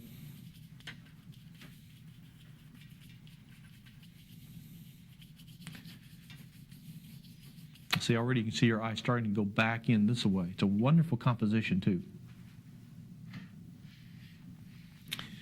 Okay, I'm going to try to get this finished up here as quickly as we can because we're running out of time as usual. And between now and our next session, the main thing for you to focus on, sort of as a homework assignment, will be to get your water at least this far painted. And then we're going to begin putting in all the trees, the details in the foreground, the details in the building and the wheel. We're going to really have a lot of fun in our next couple of sessions adding some of the exciting details. Okay. Now we're going to make the stone wall a little bit more like a stone wall. We're going to do some things that really will add some character to the painting. Put a little fence or two. Just have some fun with it. And we'll probably put maybe a big rock or two in the corner of the painting here to kind of help make it a little more solid. I really like what we're doing here, though. This is really fun. And these are very decorative paintings. They hang well in a family room or a den or an office or something like that because they're so colorful and so much fun and very peaceful. In fact, I have a doctor friend of mine that commissioned me to do some paintings with a lot of water, blues and greens and grays, because he said those are the things that really make him have peace. And so I did a whole series of paintings for his office, and when he was stressed out, he would go into his office and sit down there and turn the lights off and then put the little picture lights on the paintings that had the waterfalls, the streams, the rivers, and the creeks and all. And that's how he got himself remotivated and back to where he could function again as a human being, he said. So it proves a point that painting really is a major way of creating relaxation, giving you a lot of comfort, great therapy, and it's an exciting thing to not only look at, but to be a part of doing. So notice now how I'm being very loose, very free, and very choppy. Now, as you get this sort of finished here, I want you to watch something. Get this kind of tied in here. Then we're going to immediately go into some pure white. Now, you never use pure white per se, but we're not going to, although we're going to be dipping into pure white. Because the painting is wet underneath, it's going to change the value or the color of that white to more of a grayish color. But I want you to take pure white now, and starting right in the background, right here, using little short choppy strokes, come forward like this. Wipe your brush about, every 4 or 5 strokes. Repeat this step again. And what I want you to start doing is building some life, some light, some ripples. And this will add that character and that movement to the water that will just give you a great, great feeling. And it's not that difficult to do, folks. It's just not that hard at all. But here's what happens. If you just keep painting and painting and painting and painting, it turns to mud. That's where most of you get in trouble. That's why we have the motto, don't piddle, play, or putter, or the 3 Ps, okay? Well, as usual, folks, we're out of time. So I want you to work on this water between now and the next session, and then we're going to move a little more into some more details. Here you can see now the barn being red with all the white trim. It adds such a nice, sharp contrast to this particular painting. And what we're going to spend most of our session today is strictly detailing the barn, finishing out the wheel, and just the immediate area around the barn. And the next week we'll put the rest of the details in around the painting and the water and so forth, and kind of maybe in the next session or two, we'll have this thing wrapped up so we can start a new painting. All right. But first of all, we have to do some mixing here, and it has to be mixed very precisely and using a special brush. So let's go down to the palette, and let's just take some plain white. In this particular session, we're going to use white in its pure form with a little drip of water to get it nice and creamy, and I mean very, very fluid. Now, I'm not talking, like where it drips, but it's a very, very fluid mixture. It's kind of like very soft just before butter melts. You know how butter gets just before you can drip it. Okay, see, it's very loose and fluid. Then you take your script brush, the liner brush. Now remember, folks, for those of you that have joined us for the first time, we're working with the new water mixable oils.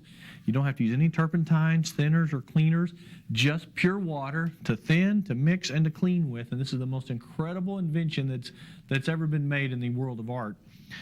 And so now we're going to take our script brush and roll it around in the mixture.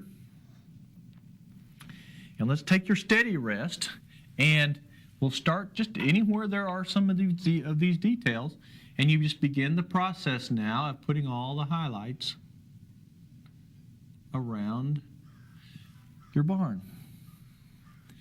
Now this in itself just creates so much impact.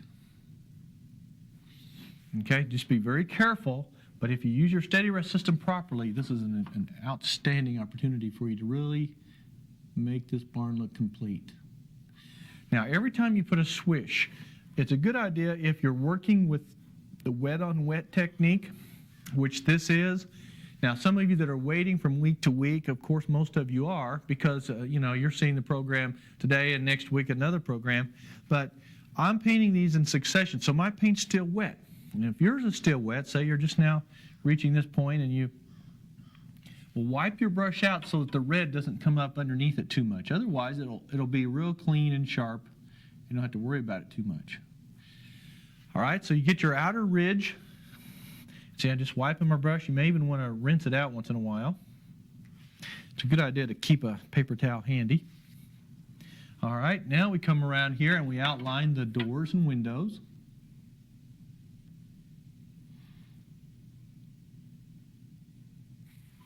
Wipe, reload. This is great. Okay. There we go. See, it doesn't take much.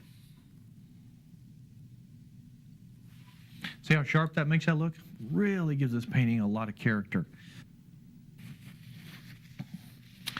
Okay, let's keep rolling here. We have a lot of ground to cover here, or a lot of barn to cover, however you want to say it. And this is also a good way to clean up and square up and give your building a little more snap.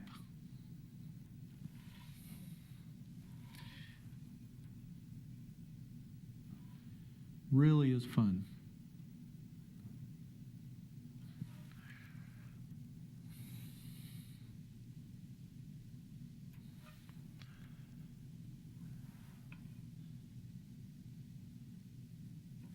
Okay, just follow along for just a few minutes. It's one of the rare times you're going to hear me fairly silent.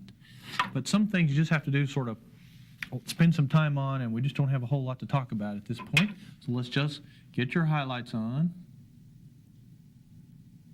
Now also, because this is the light side of the barn, you may want to lighten the doors and windows. We talked about in the first session that because this is the light side of the barn, unless these doors are open and there's no window coverings on them of any kind, they probably are going to be lighter. So after we get this part in here, the outline, then we might want to come back and change the color or the value. You can see here these windows, now see these look fairly dark, but you see these have a little lighter color. The door is white, and I'm not sure if I like a white door. We may make it sort of a gray door. But anyway, what we're going to do now is come back in and add just a little bit of interest to the windows, and we'll switch to our number 4 sable brush. And just take a little plain white now with whatever mud that's on your brush, and just go ahead and blend into the door like this. And all you're going to do is sort of lighten it. We're not really interested in making it a big fancy change here. Just sort of lighten it a little bit, maybe like sort of a wooden door or something like that. Perhaps even you would like to come in like this and suggest maybe the fact that there might be some windows in there or window panes. Take the end of your brush and scratch in the panes right like that. That's another fun thing you can do. You can utilize almost any part of your brush that works for you when you start doing certain things like details and so forth. This goes here, here,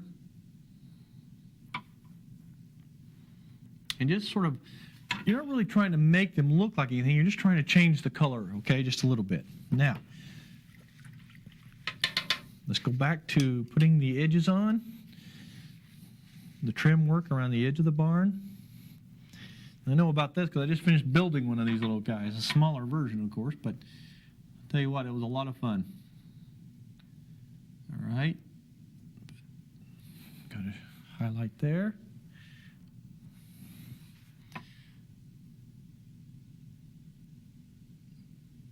And highlight there. Now all of a sudden, this thing's starting to look just like the photograph. Now, when you get to the dark side, you say, well, now how do I make that work? Because it's going to be in shadow. Well, what you do is you take your color, you add, just anything to tone it down. It could be even a little touch of purple and blue.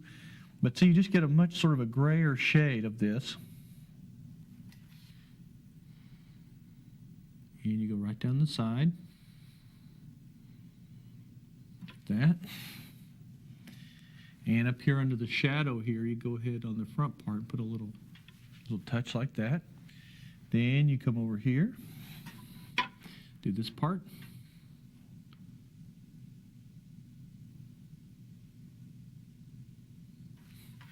Now see, it's not important that it pops out because it is in the shadow. And there's another section here where it turns the corner. And then you come on this side.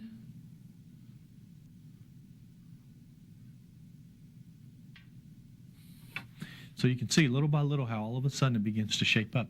Really funny how a few strokes can really make the difference. Now over here we also have a highlight. It goes across like that. Now don't be afraid or even hesitate to hit that a second or third time if necessary. It's just not a big deal if you have to, because sometimes the color doesn't work as bright as you want and so forth. Now there's a little spot over here, okay, where we need to get up underneath that. And we'll be having some more trees and things too before long. Now let's go over here to the roof line of the building here. A nice little trim around the edge there. Now I know this is fairly repetitive, folks, and I'd like to, like everyone else, I get a little impatient, want to move on and get this thing done. But one of the things that I've enjoyed most about what I do, and that is taking the time to do it properly and instruct it properly. Then you don't get lost in the shuffle, okay? So be real patient as we go through this, and you'll find it a lot more enjoyable, and you'll be able to, it'll be easier for you. Okay? Now very quickly you can do your windows. Sometimes I'll just go in and do all the vertical strokes and then come back with all the horizontal strokes. Just everyone has their own system for doing these type of things.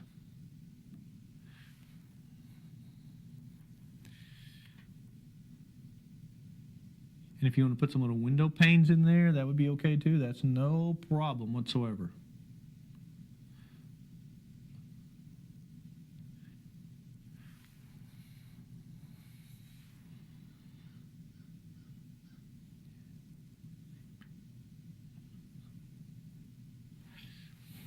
Okay, you see how that's starting to work? Now these are just a little bit less brighter because they're not in the sun, so that works out real well. And I think I will put the window panes in a couple of them. just for fun. And you can do them kind of quickly. Remember, we talked about creating the illusion of depth and detail. That's all we're doing when we're doing this kind of thing. We're not really trying to make a photographic, duplicate a photograph. We're just trying to represent that object by painting it with some artistic feelings and emotions. Okay. Now, also notice in the barn here, the wood that you see that this is made out of is on a horizontal format. So those are wood that is put on in a horizontal fashion like siding. And the way you're going to suggest that is very simple. Now, some of you may have to make some adjustments here in order for it to work for you. But what I do is, first of all, let's mix our color. Just go down here and just take plain purple, the dioxazine purple, with a little bit of burnt umber, and get a real nice, dark, deep, rich color. See, just like this. All right, now you're not going to make every single line. You're just going to suggest the lines, just like we did on the roof of the building. But you're going to turn your canvas, if it's easier for you, and it is for some people. You can turn it sideways, like this, if you'd like. I don't get in trouble here. Of course, if it were acrylic, you could just lay your hand right on there. But what I'm going to do is put me just like this, then you can run your hand right down like this. Let's start up here. All right?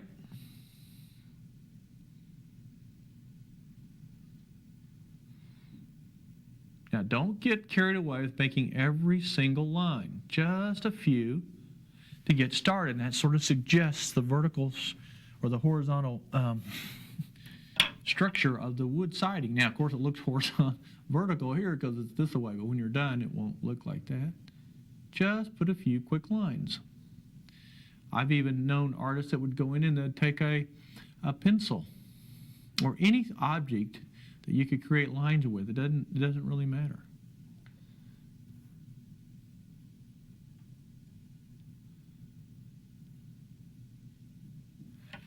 Okay, just go like that.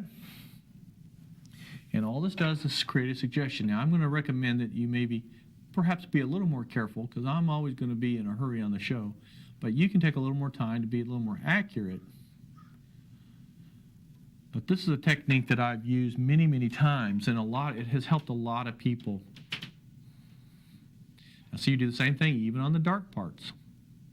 So sometimes it's a long stroke, sometimes just a little short one or two. And over here, same way. And then you have got most of your, looks just like the wooden siding. Also, while you have it turned this away, there's something else we'll do here in just a second that'll be good. Come up here to this section. See how quick I'm putting these on? Put a couple more thinner ones there, maybe make it a little darker right there. That kind of really gets the mood of this. You can also come back up to your roof now, if you wanted to, and I do, and you might want to do the same thing, and just put a few quick strokes that are a little bit more, that show up a little bit better. And mine's not showing up. There we go. Just a few quick lines in there. I think these are important little strokes.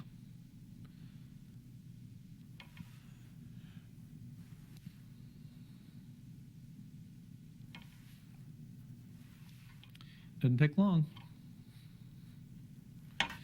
Now let's turn over and see what we have. See how neat that looks? Okay, now you take your thing here and you take a look at it. Now, of course, we've made ours a little brighter, a little more cheerful, a little more colorful, but all you see are suggestions of the lines coming across here, just like we have in the barn here, and it really, really is sharp. Now, after you've done a little bit of that, you can come back here and there, and I'm going to show you another little trick that's fun. If you'll switch to like a little round sable brush, this is a number 4 round sable. If you want to just take some, say some white with a little touch of orange, you can come back in, or even a little yellow, it doesn't really matter, and you can start streaking other colors in the wood. You don't have to just keep it pure red like we've got there, but you might want to come through and accent this like this, just by throwing in an occasional board like this.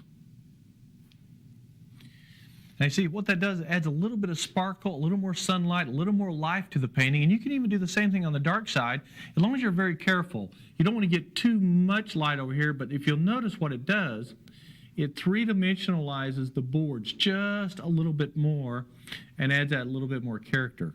So don't ever hesitate, whenever you're doing wood especially. Now, this particular building is not real intense in terms of close-up wood. We've done some in the past where the wood was right up close, and there's a lot of technique for wood that's really exciting. But when you're just doing sort of a generic building, sort of off in the distance, just simple little strokes will give that illusion of a lot of detail, okay? Now, once you've kind of played with that a little bit, and you've kind of got that where you want it, the very next thing we're going to do here, and I think this is an important step here, remember, we've talked so many times about composition, color composition, how to use the complementary color scheme and the value system to make your painting really do what it's supposed to do. Well, if you'll notice now, we have two very good complementary colors in this painting. We have the strong red barn, we have the aqua water, and I think it's time to go ahead and put a couple of cedar trees. Now, we talked about that early on, about maybe adding a couple of cedar trees, maybe a pine tree or two. And I think what I'm going to do is put a small cedar tree here, maybe one there, maybe one over here. And that will kind of help frame in the building so that it really stands out with those green trees on each side. Let's try it and see what happens. Let's take our sap green here now and add a little burnt sienna to it to warm it up slightly. Just mix that together. That's pretty much all you need to do. Take your number 4 bristle brush, rinse it out now, and let's do these cedar trees. Now, they're really fun to paint. All you do is just take a blob of paint like this, sort of at the angle that you want it, okay? Now, cedar trees, their branches go out and up, not out and down like so many pine trees. And the way you do a cedar tree, you just kind of swish like this, using sort of what we call the chisel corner of the brush or the edge of the brush. Get it right next to the barn edge so that the barn will stand out. Right down to the edge here. Now, you see already what that does? It makes the barn stand out, or the building. That's great. Go up a little bit taller with it. Now, you got to put the paint on fairly thick in order for this to work properly.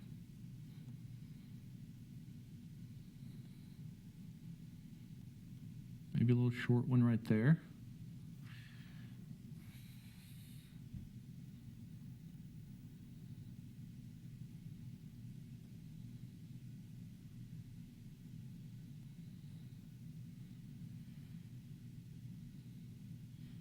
I'm just going to sort of taper the color off like that. Now let's do the same thing over here on the other side. We might make this one just a little bit taller, just as a practical matter. See how neat that green makes the red look, because they complement each other, and that's the way they are on the color wheel. It adds that real great three-dimensional effect to this whole thing. And then with the trees in the background and the light-colored sky, this just seems to be the right thing to do. It's amazing how in painting, sometimes that's what you look for. Sometimes it's not always a thing that you've planned. Sometimes it's not something that you've sat down and figured out because you read all the books and you know how to do it. But sometimes it feels right. And that's what painting is all about, folks, is what feels right. If it feels good to you and it looks good to you, you're the painter. Even if it was wrong, it's still okay if you like it.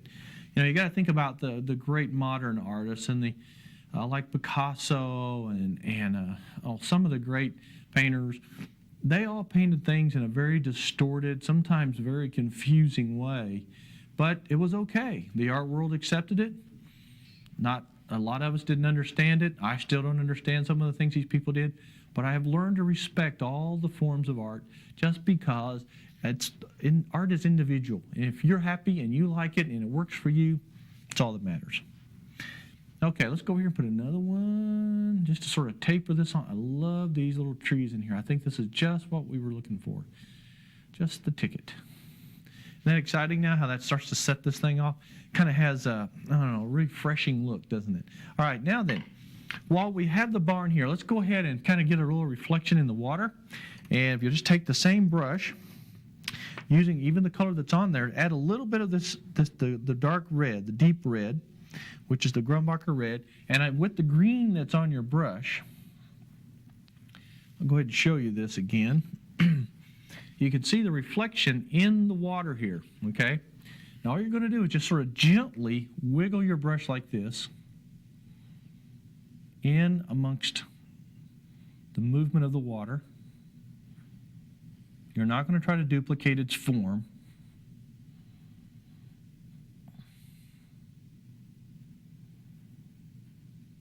You just want to suggest the barn in the water.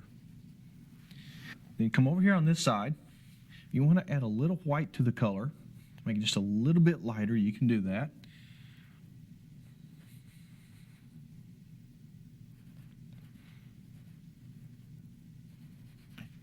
And that's really all that's necessary to give the water a little bit of flavor, okay? Now, after you've done that, it's time to go ahead and put the color in it so that we'll have everything finally painted. Then we can start finishing it up, okay? So on the wheel itself now, I want you to take your little round sable brush. This is the number 4 sable. Let's take a little bit of white and a little bit of orange. And then you can use your steady rest here.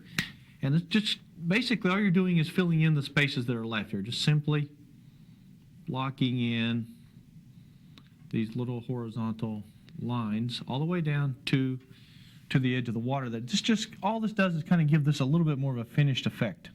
Again, we're creating the illusion of detail, adding the feeling and the emotion to the painting that we've talked about. I've noticed that many of us, as we paint, especially when you're a beginner, you want to make everything look like a photograph, and in the process of trying to do that, you always overwork your painting, and then whenever you want someone to critique it, and I've critiqued so many paintings, and the first comment is simply this: you really spent too much time in a certain area. Your painting will always look overworked if it's not fresh and spontaneous. So you want to move around the thing. Don't spend a lot of time in one area with a whole lot of little detail. You see, I saved this for the last, and I'm going to very quickly block in the basic forms of it. I'm not trying to get any major details here that will detract from the rest of the painting. Basically, I'm just covering up the canvas so that it won't be an eyesore.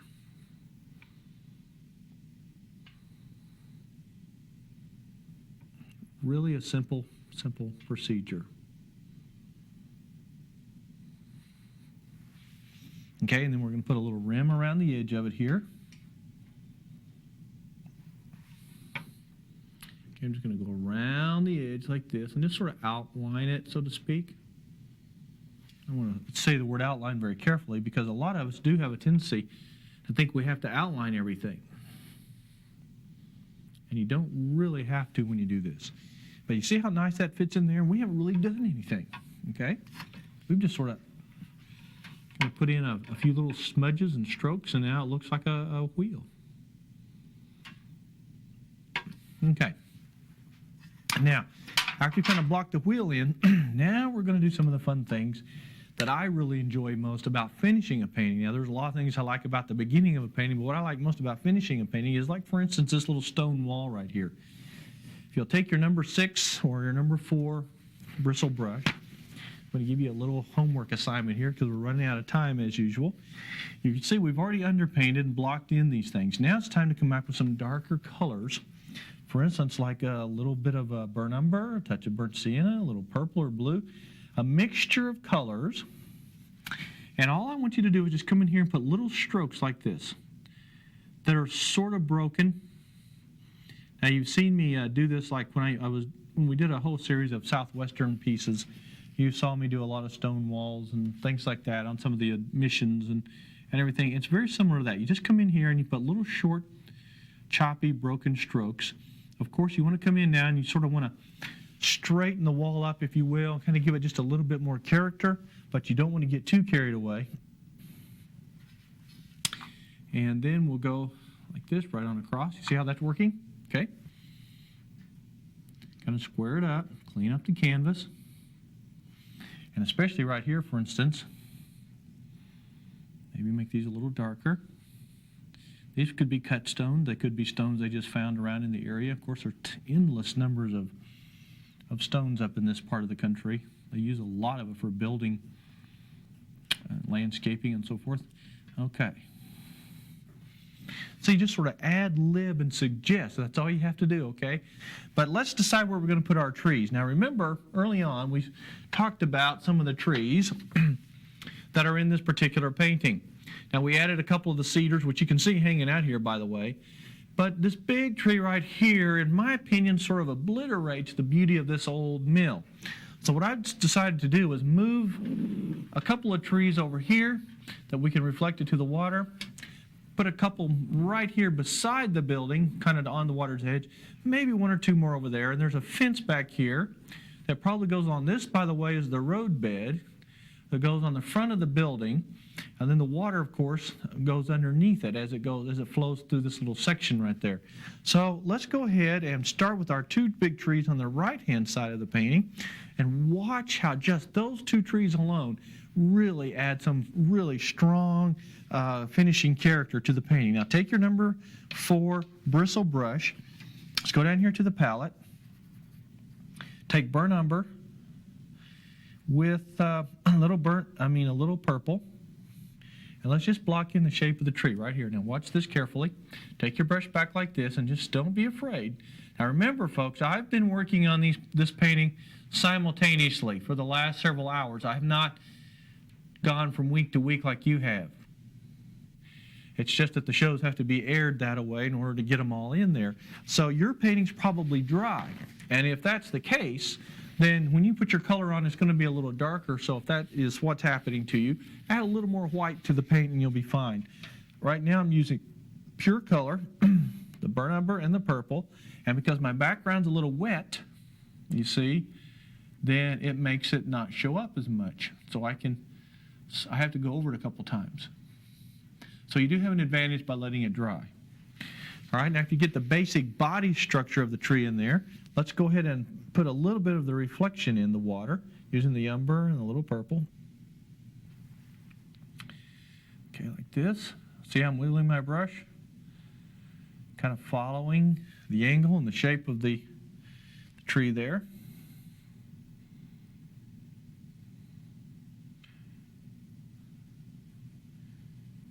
Go. See, just that in itself adds so much character and reflective quality to the water. Then switch to your number 4 sable script brush. This is the brush that we're going to use for adding the tree limbs. And come down here and take the umber, just pure umber with a little purple. Get a nice thin inky mixture. Now we've gone over this several times in the last few weeks. And what I want you to do now is get a nice fluid mixture and let's put in a few tree limbs. Okay. Starting right here, again holding your brush like this from the back of it.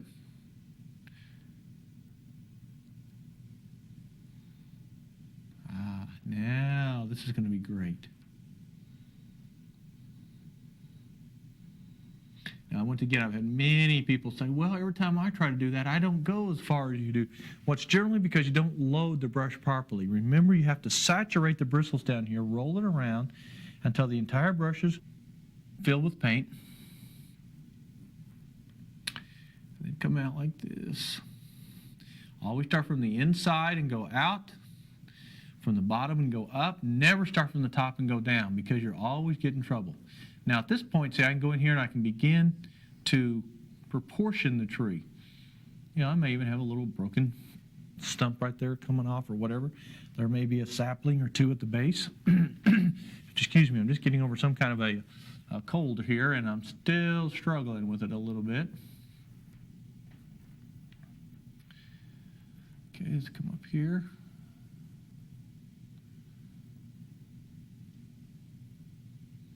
Now see how beautiful these limbs just fall right into place and they really balance out the painting nicely.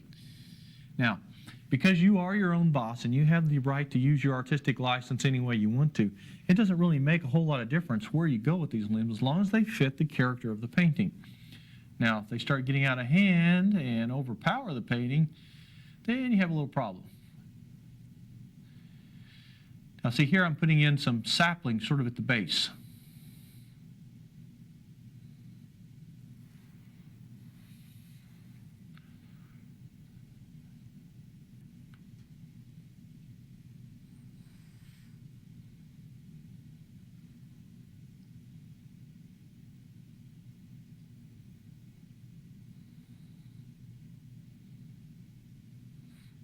I love the way that looks because that sets the trees down, brings them forward, and pushes everything back, and everything now is in its proper perspective. Now, if you want to, you can put a few of these little limbs, kind of, wiggle them a little bit in the water, just to kind of suggest that they're in there too. But you don't have to get too carried away with those. Now let's come in like this. A couple more lower limbs. Now you may want to take a little more time to really adjust your limbs and get them in the right spot. Now, I will say this, don't be afraid to come way on out here. If your tree has to finish by going out further, hey, by all means, move it right on out. It's no big deal.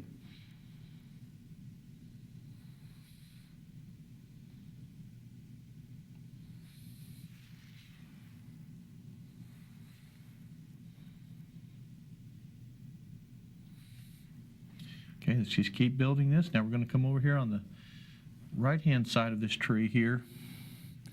And I want to get a couple limbs that go right on off the canvas.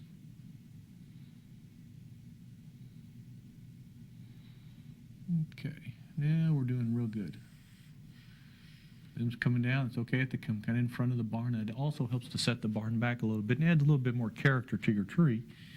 Now on the left side of the barn over here, right down here, sort of on this little island that sticks out here, we're going to have a smaller tree, but it's a little closer than the ones in the background.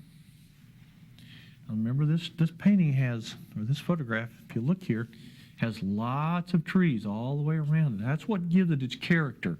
It's amazing how just these trees in this segment of the show will change the entire format of the painting. It just completes it.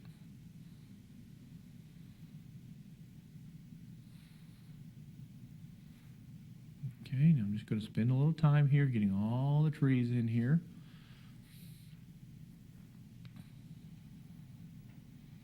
Don't be afraid of this. Just do it. Especially if you're working with acrylic, because all you got to do if you make a bad tree, just take a little water and a paper towel and wipe it right off. And if your background is dry and as an oil painter, you can do the same thing. If it's wet like mine, the wet on wet technique that I'm using right here, it's a little bit risky to do that.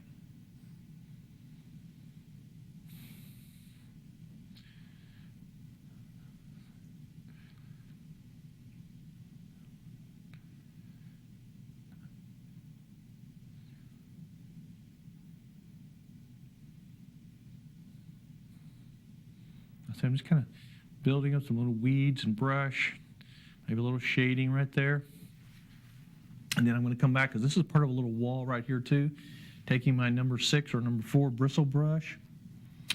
And I'm going to go ahead and just sort of build just some little smudges, suggesting the fact there might be some rocks or stones along this edge too.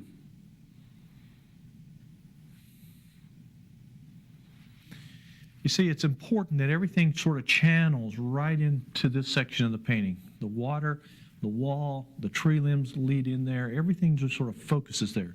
Now, as far as the water goes back in here, you can take a little umber and you can darken this reflection just a little bit, which probably wouldn't be a bad idea. Just kind of put a little bit more darkness into it to kind of make it fit into the shading of the painting a little bit more. So I can take a little umber and just kind of put right in on top of this and kind of form a little line right there where the edge of the building is. So this will look like the lighter side. This will look like the darker side. So there's so many little things now you can do, and you sort of have to ad-lib some of these things. Just sort of do them as you feel necessary. And come over here, kind of tie in your shoreline. Usually I'll take a little umber and kind of blend in the edge by drifting it down. See, I'm just pulling down. That kind of adds a nice little reflective look to the edge of the water. And then we'll put all the highlights on here in a second. But before we do that, let's get our little fence back there. There's a little fence that runs across the top of this road back here. So using the same brush and using the umber and the water, sort of an inky mixture.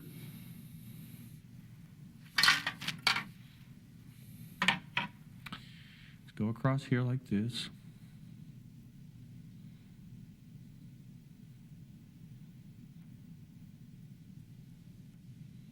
Come right on through, all the way across the end of the painting.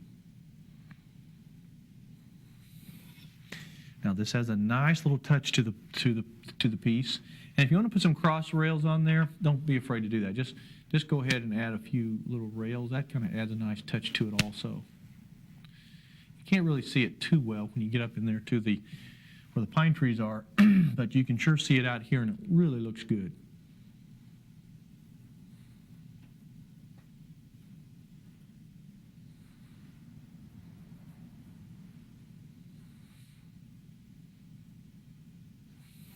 Okay, see how nice that looks? So that now kind of tells the story that there has to be a road somewhere that gets to the other side of the grist mill so they can drop off their grain so they can have some flour made. And now let's come down here and through the corner of the painting, right down on this side of the water. And let's put another little bush here. This will be our eye stopper on the left-hand side. Now, don't make a big deal out of this particular bush. Just make it big enough that it will stop your eye but not catch your eye, okay? There is a difference. An eye stopper's job is simply to stop your eye, not to catch your eye and hold your attention, all right? It's more just something to keep you from going off the canvas, and then it helps you bounce back into the painting.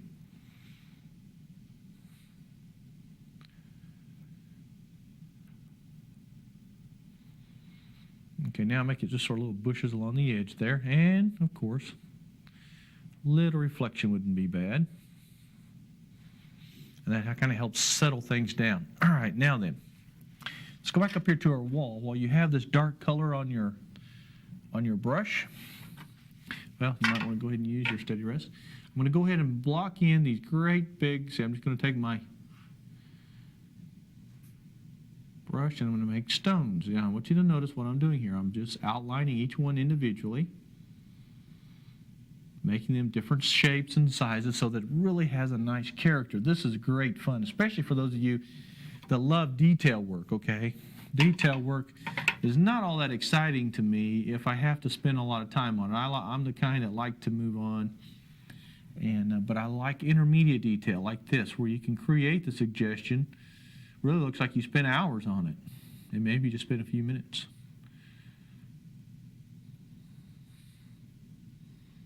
See how nice that looks? Because you underpainted it properly. You left it kind of smudgy. You create different little, colors and shapes within the rocks, and all you're doing is just putting some little lines here, and all of a sudden they look like rocks or stones. It's really a lot of fun.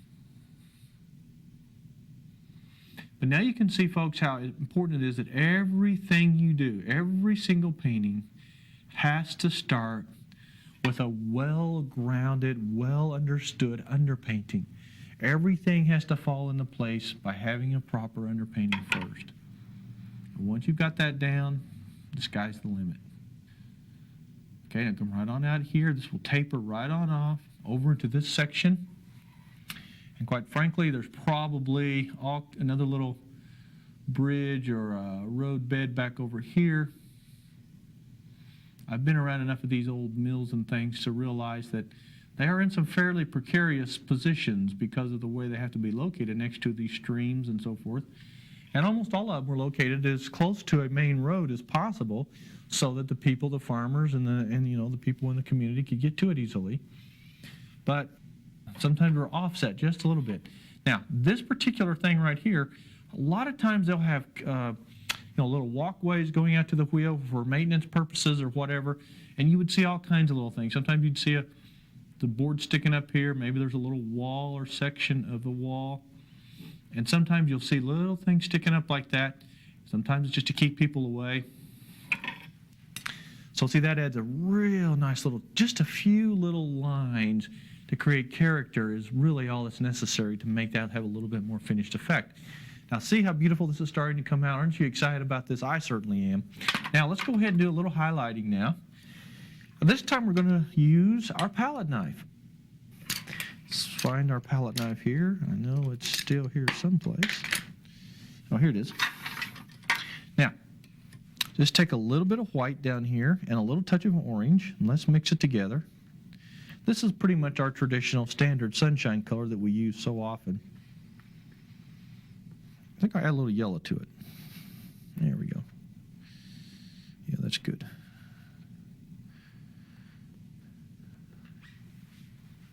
Okay, to the right-hand side of your tree, just put a little thin highlight. Just kind of skim the edge like this.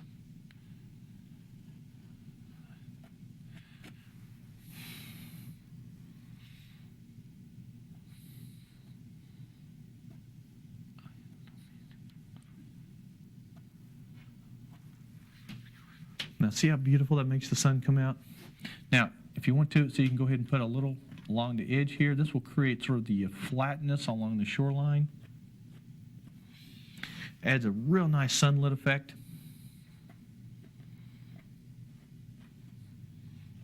And, you know, it kind of shows the little edges of the debris, a little sparkle to the water. You'll enjoy doing that, and it looks good too. I'll do the other section of tree. Now, you don't have to do all the little teeny weeny limbs. That's not necessary.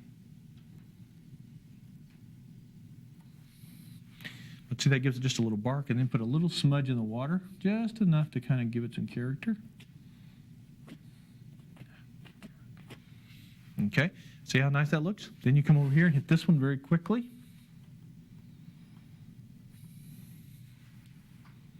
Just right on the edge, just a smidgen.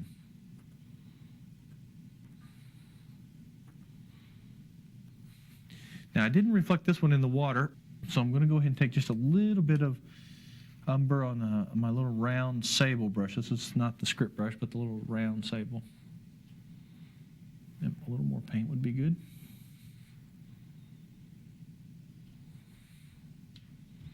And sort of reflect it just a little bit in the water. The water's a little more turbulent here anyway, so you're not going to see it as much.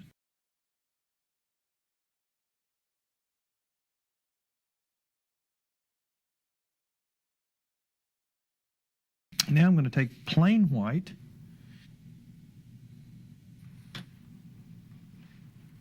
and I'm going to skim right along the edge here.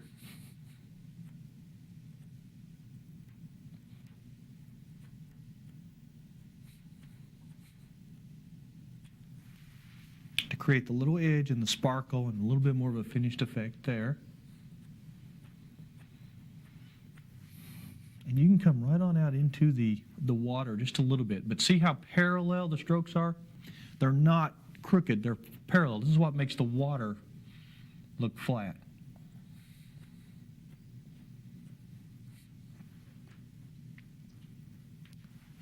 Okay? Yeah, that's as they say nowadays, I think that's pretty cool.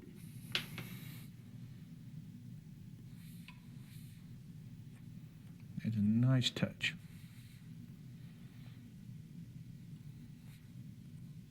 And come over here a little bit. And then, as usual, I like to throw in one or two little surprises to kind of make you have a little more fun. In the left-hand corner here, because we already have an eye stopper that's pretty significant on the right-hand side with the reflection there, over here we don't really have one except a little darker water. Well, also around these mills, there's usually a lot of big stones and rocks, slabs of rock. So what I'm going to do is put a nice big rock right here in the corner that's got a lot of character to it, maybe a smaller one or two next to it. And that will definitely finish out the way the painting should look as far as all of the basic components. Now, because mine's still wet, this is a good lesson for you. I'm going to scrape off the guts, or you might say the inside of that, like so. Get some of the thick paint off. Then I'm going to take my number 4 bristle brush, or number 6, either one is fine in this case. And I'm going to take burnt sienna, a little purple, and a touch of umber. And remember, the left-hand side is the dark side, so let's just kind of block in the dark side here very quickly.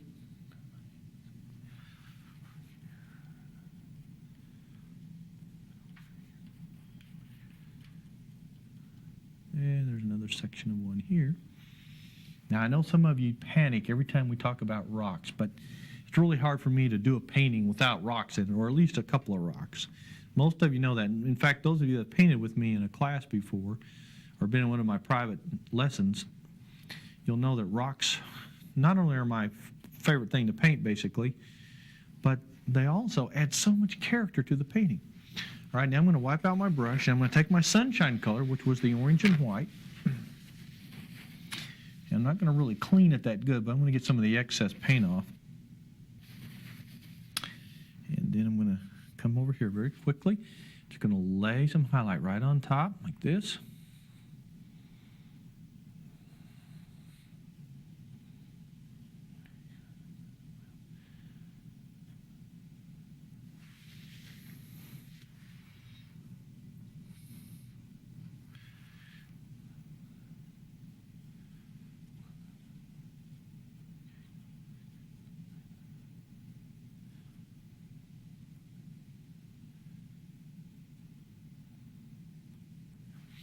Okay, you see you build the rock down here in the corner. I'm going to build it up just a little bit more.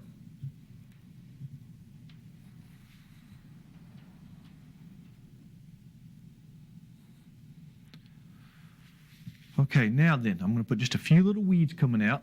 Can't get through the painting without some weeds. So let's come down here to our dark green mixture that we have. Get a nice thin mixture using your script brush. Okay, roll this around, get a nice, thin, inky mixture, but it's very important that you really mix it well. So often I'll see people put a little drop of water or two and just a second or so of mixing, and that's it. You've got to really mix the pigment and the water together in order for it to work properly. Okay, now, starting over here in the corner, take your hand like this, get it going in sort of a circular motion, and pull the weeds up. Some behind the rocks, see, and some in front of the rocks. And then sort of let it taper. In other words, over here, you kind of let the weeds taper off until your eye just kind of flows down, hits the water, comes over and hits my eye stopper here, bounces back up, comes back in, and see how nice and well balanced this painting is, and your eye stays right where it's supposed to stay, focused on the red barn.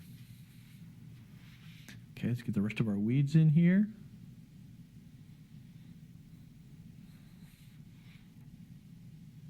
Now you can put some other colored weeds in here if you'd like. Okay, after you've gotten your weeds in there, then we're going to highlight part of this fence here and the top of the rocks here. Okay, and I'm going to take my white. Now I'm just still using my script brush, but I'm taking white and orange. I'm going to highlight the very edge of this post here. And let me tell you why we are doing this. See how nice that contrast stands out against the darker barn? Anytime you're doing a painting and you've got a lot of darker values or areas in your painting that need a little life, put a contrasting color in front of it, and I guarantee you it just snaps it right out, makes it really look sharp. So that's what we're doing here. We're just adding some color, and it needs to be there anyway. It's the right thing to do. It's just that you kill two birds with one stone, so to speak. Okay, I'm just kind of gently highlighting. Maybe it's kind of broken, so I just bring the post down like that. And there you have a beautiful, beautiful little broken down fence that's kind of, adds a little character and contrast as well. Now, on the top edge of your stone wall there and there, you can do a similar thing. And you can try it with your script brush. If that doesn't work, you can switch to your little sable brush. But I just like to come in and cap this out. There's something about capping this out that adds that little bit of sparkle. And same thing up here. Anytime you can get a little cap on something. Now see, we basically already have it over there because we had put that on a little earlier. But right here we didn't have it, and over here we don't have it, and here we don't have it. So we need to cap this, and you will be in business. Isn't this exciting, folks? This is one of the most exciting things for me because not only is it fun to teach it and to show it to people, but it's really fun to do it too. Especially working with these new water mixable oils because they have really, really revolutionized oil painting. Now see what I'm doing is capping the tops of these out. This will pretty much be your final thing that you really have to do here. If you want to add some other things to this to make it a little bit more interesting for yourself, that's fine. But I'm just going to go through and put some little thin caps to suggest rocks along the edge, which is Again, one of my favorite things to do.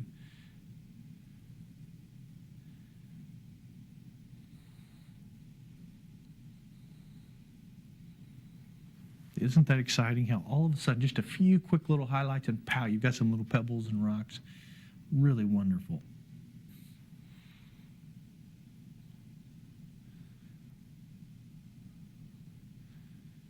Okay. There we go.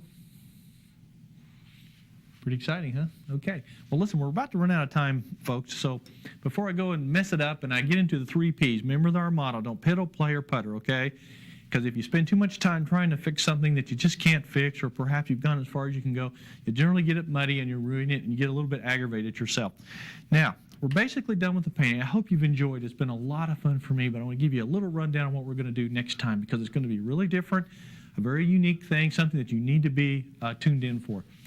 We're going to do a whole series of composition, design, perspective, color mixing, and all of those things that make a painting work before you get to this part of it, okay? So I hope you can join us next time. It's going to be a lot of fun. God bless you. Stay inspired. Keep painting. We'll see you again real soon on another Inspiration of Painting.